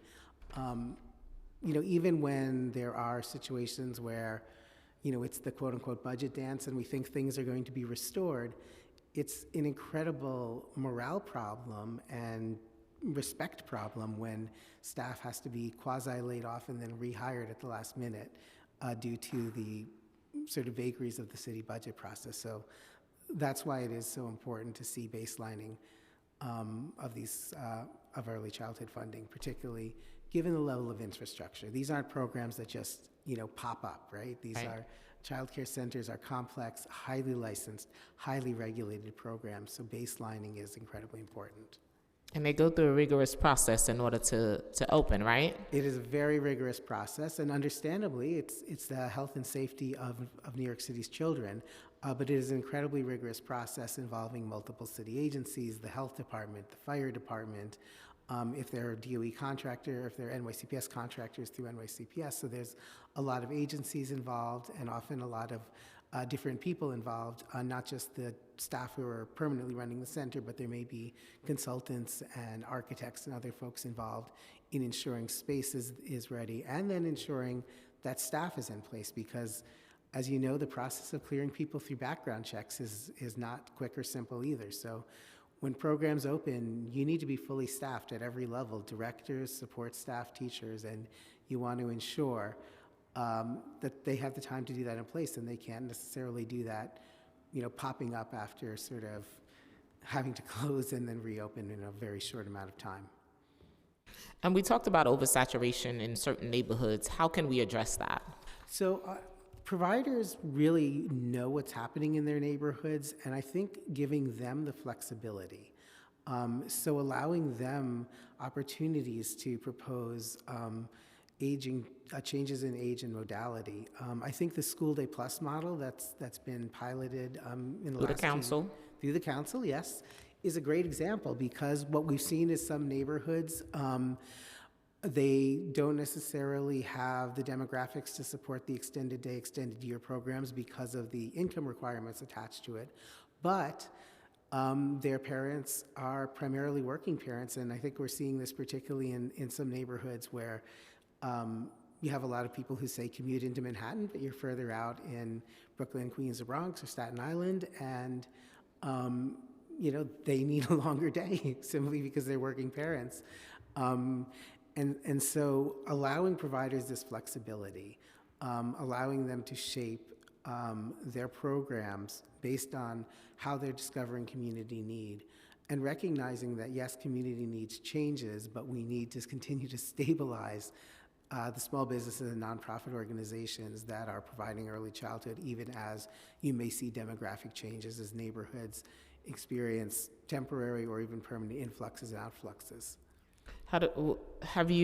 Are you in conversation with New York City Public Schools to take a look at the ecosystem and make sure agencies are talking to each other? That's something we don't do. Yeah, agencies don't talk to each other. Always trying to do that, always trying to engage. Early childhood is engaged with so many different city agencies, including now, an office for coordinating it. So always trying to keep those conversations open, and really to make sure that this strong community of providers is a key part of it, because there are great people, you heard from them today, on the ground doing this work, and they really need to be in the conversations about what's happening. And they also need to get, they know a lot of what's happening on the ground, but DOE and other city agencies also need to share data back with them, because if there's decisions being made about services that affect families and affect the workforce, those families and the workforce need to know how those decisions are being made and need to see the data that supports it, or, as may be the case, doesn't support it. Yeah, because one of the things Councilmember Stevens brought up was ACS. How often do they talk to New York City Public Schools as we assess and we move forward, and how do we make decisions at that time? So that's something that I hope to see improve, and I told them today communication has to be key in order for us to stabilize that workforce that we talk about all the time. Yeah, because the system is very confusing for parents, and it's, I do this, understand this system for a living, and sometimes I feel like I don't. And you're confused, right? And I can be confused, right? So finding ways so that a family could, if they're applying to ACS or if they're applying through HRA, which currently they wouldn't be able to go into the NYCPS contracted programs with that, finding ways to ensure those families can access these programs, which have gone through an RFP process and we know are of quality. We need to have the city coordinated with itself in order to make that happen, and to have a city that makes sure it uses its resources best to serve families. Because we know that there are different entry points for families to enter the system. So they have to be made accessible. Yep. And that's one of the things I talked a lot about. Parents who may not have access to technology cannot open a My School account. What is available for those parents as alternatives, right? Yep. So those are questions I will continue to ask and raise and push New York City Public Schools to do better in making sure that families and providers, right? Providers have to be part of this conversation. It cannot be for them, it has to be with them in order for the system to work, the workforce, to stabilize workforce and to stabilize this whole ecosystem. And we're so grateful to you for asking those questions and also making sure that providers can be those points of entries, which I think is just getting more and more important because more and more families are intimidated by dealing with government.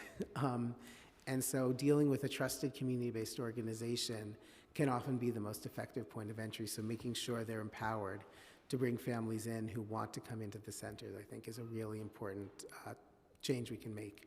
And one of the things we've always asked as well is to make sure that parents can sign up at their CBOs, right? I should be able to walk in to a CBO and sign my child up for early childhood without having to go through all of this hoop. Yes. So we will continue to push the envelope to improve the system. By the time I leave, we need to perfect the system as much as possible. Thank you all for your testimony here today.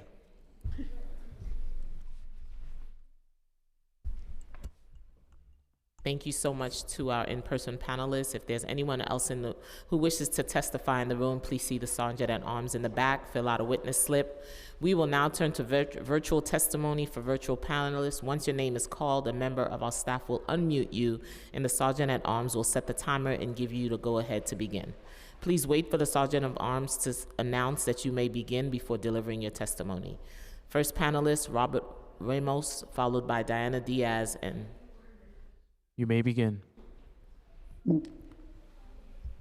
Hello, good morning.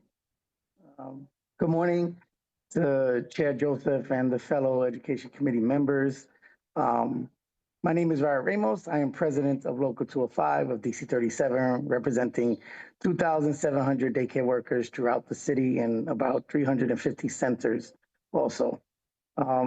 The proposed closure of the 5 childcare centers, Nuestros Niños, Grand Street Settlement, Friends of Crown Heights, Fort Greene Council, and All My Children Daycare, announced by the administration last month, was troubling and disheartening.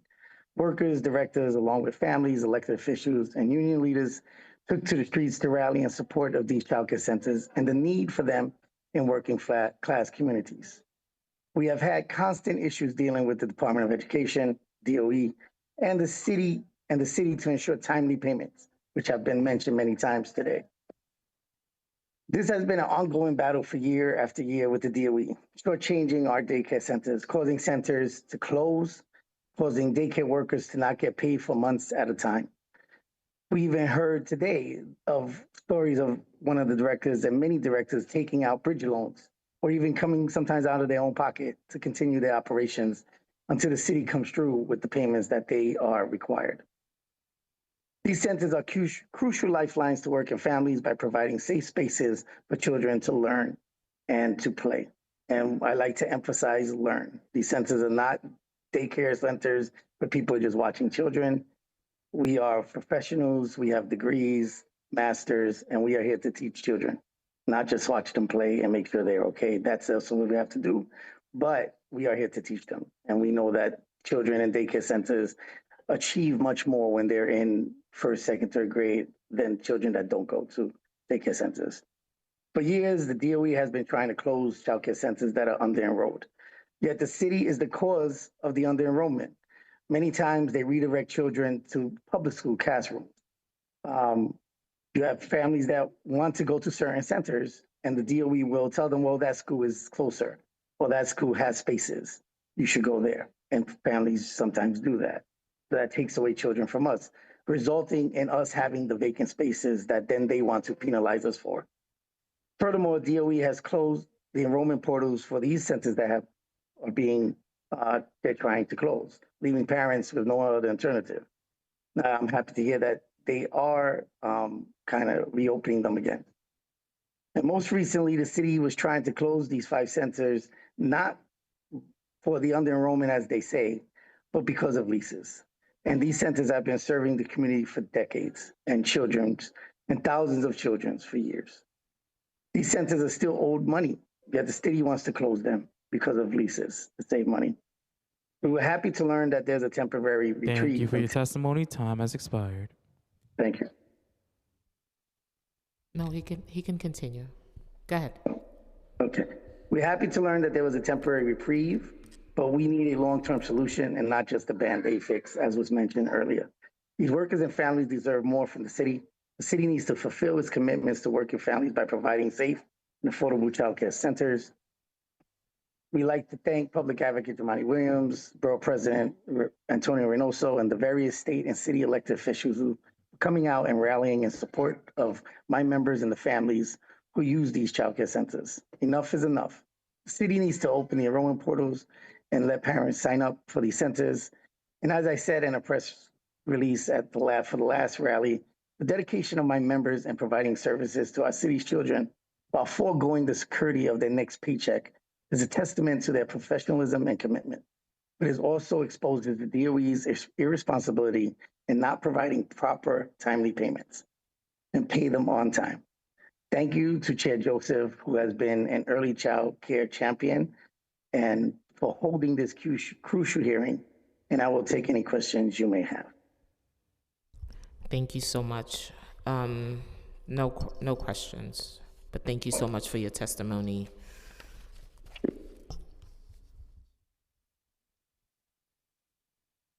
Is there anyone else on Zoom who wishes to testify? Please use the hand raise feature so a member of our staff can unmute you.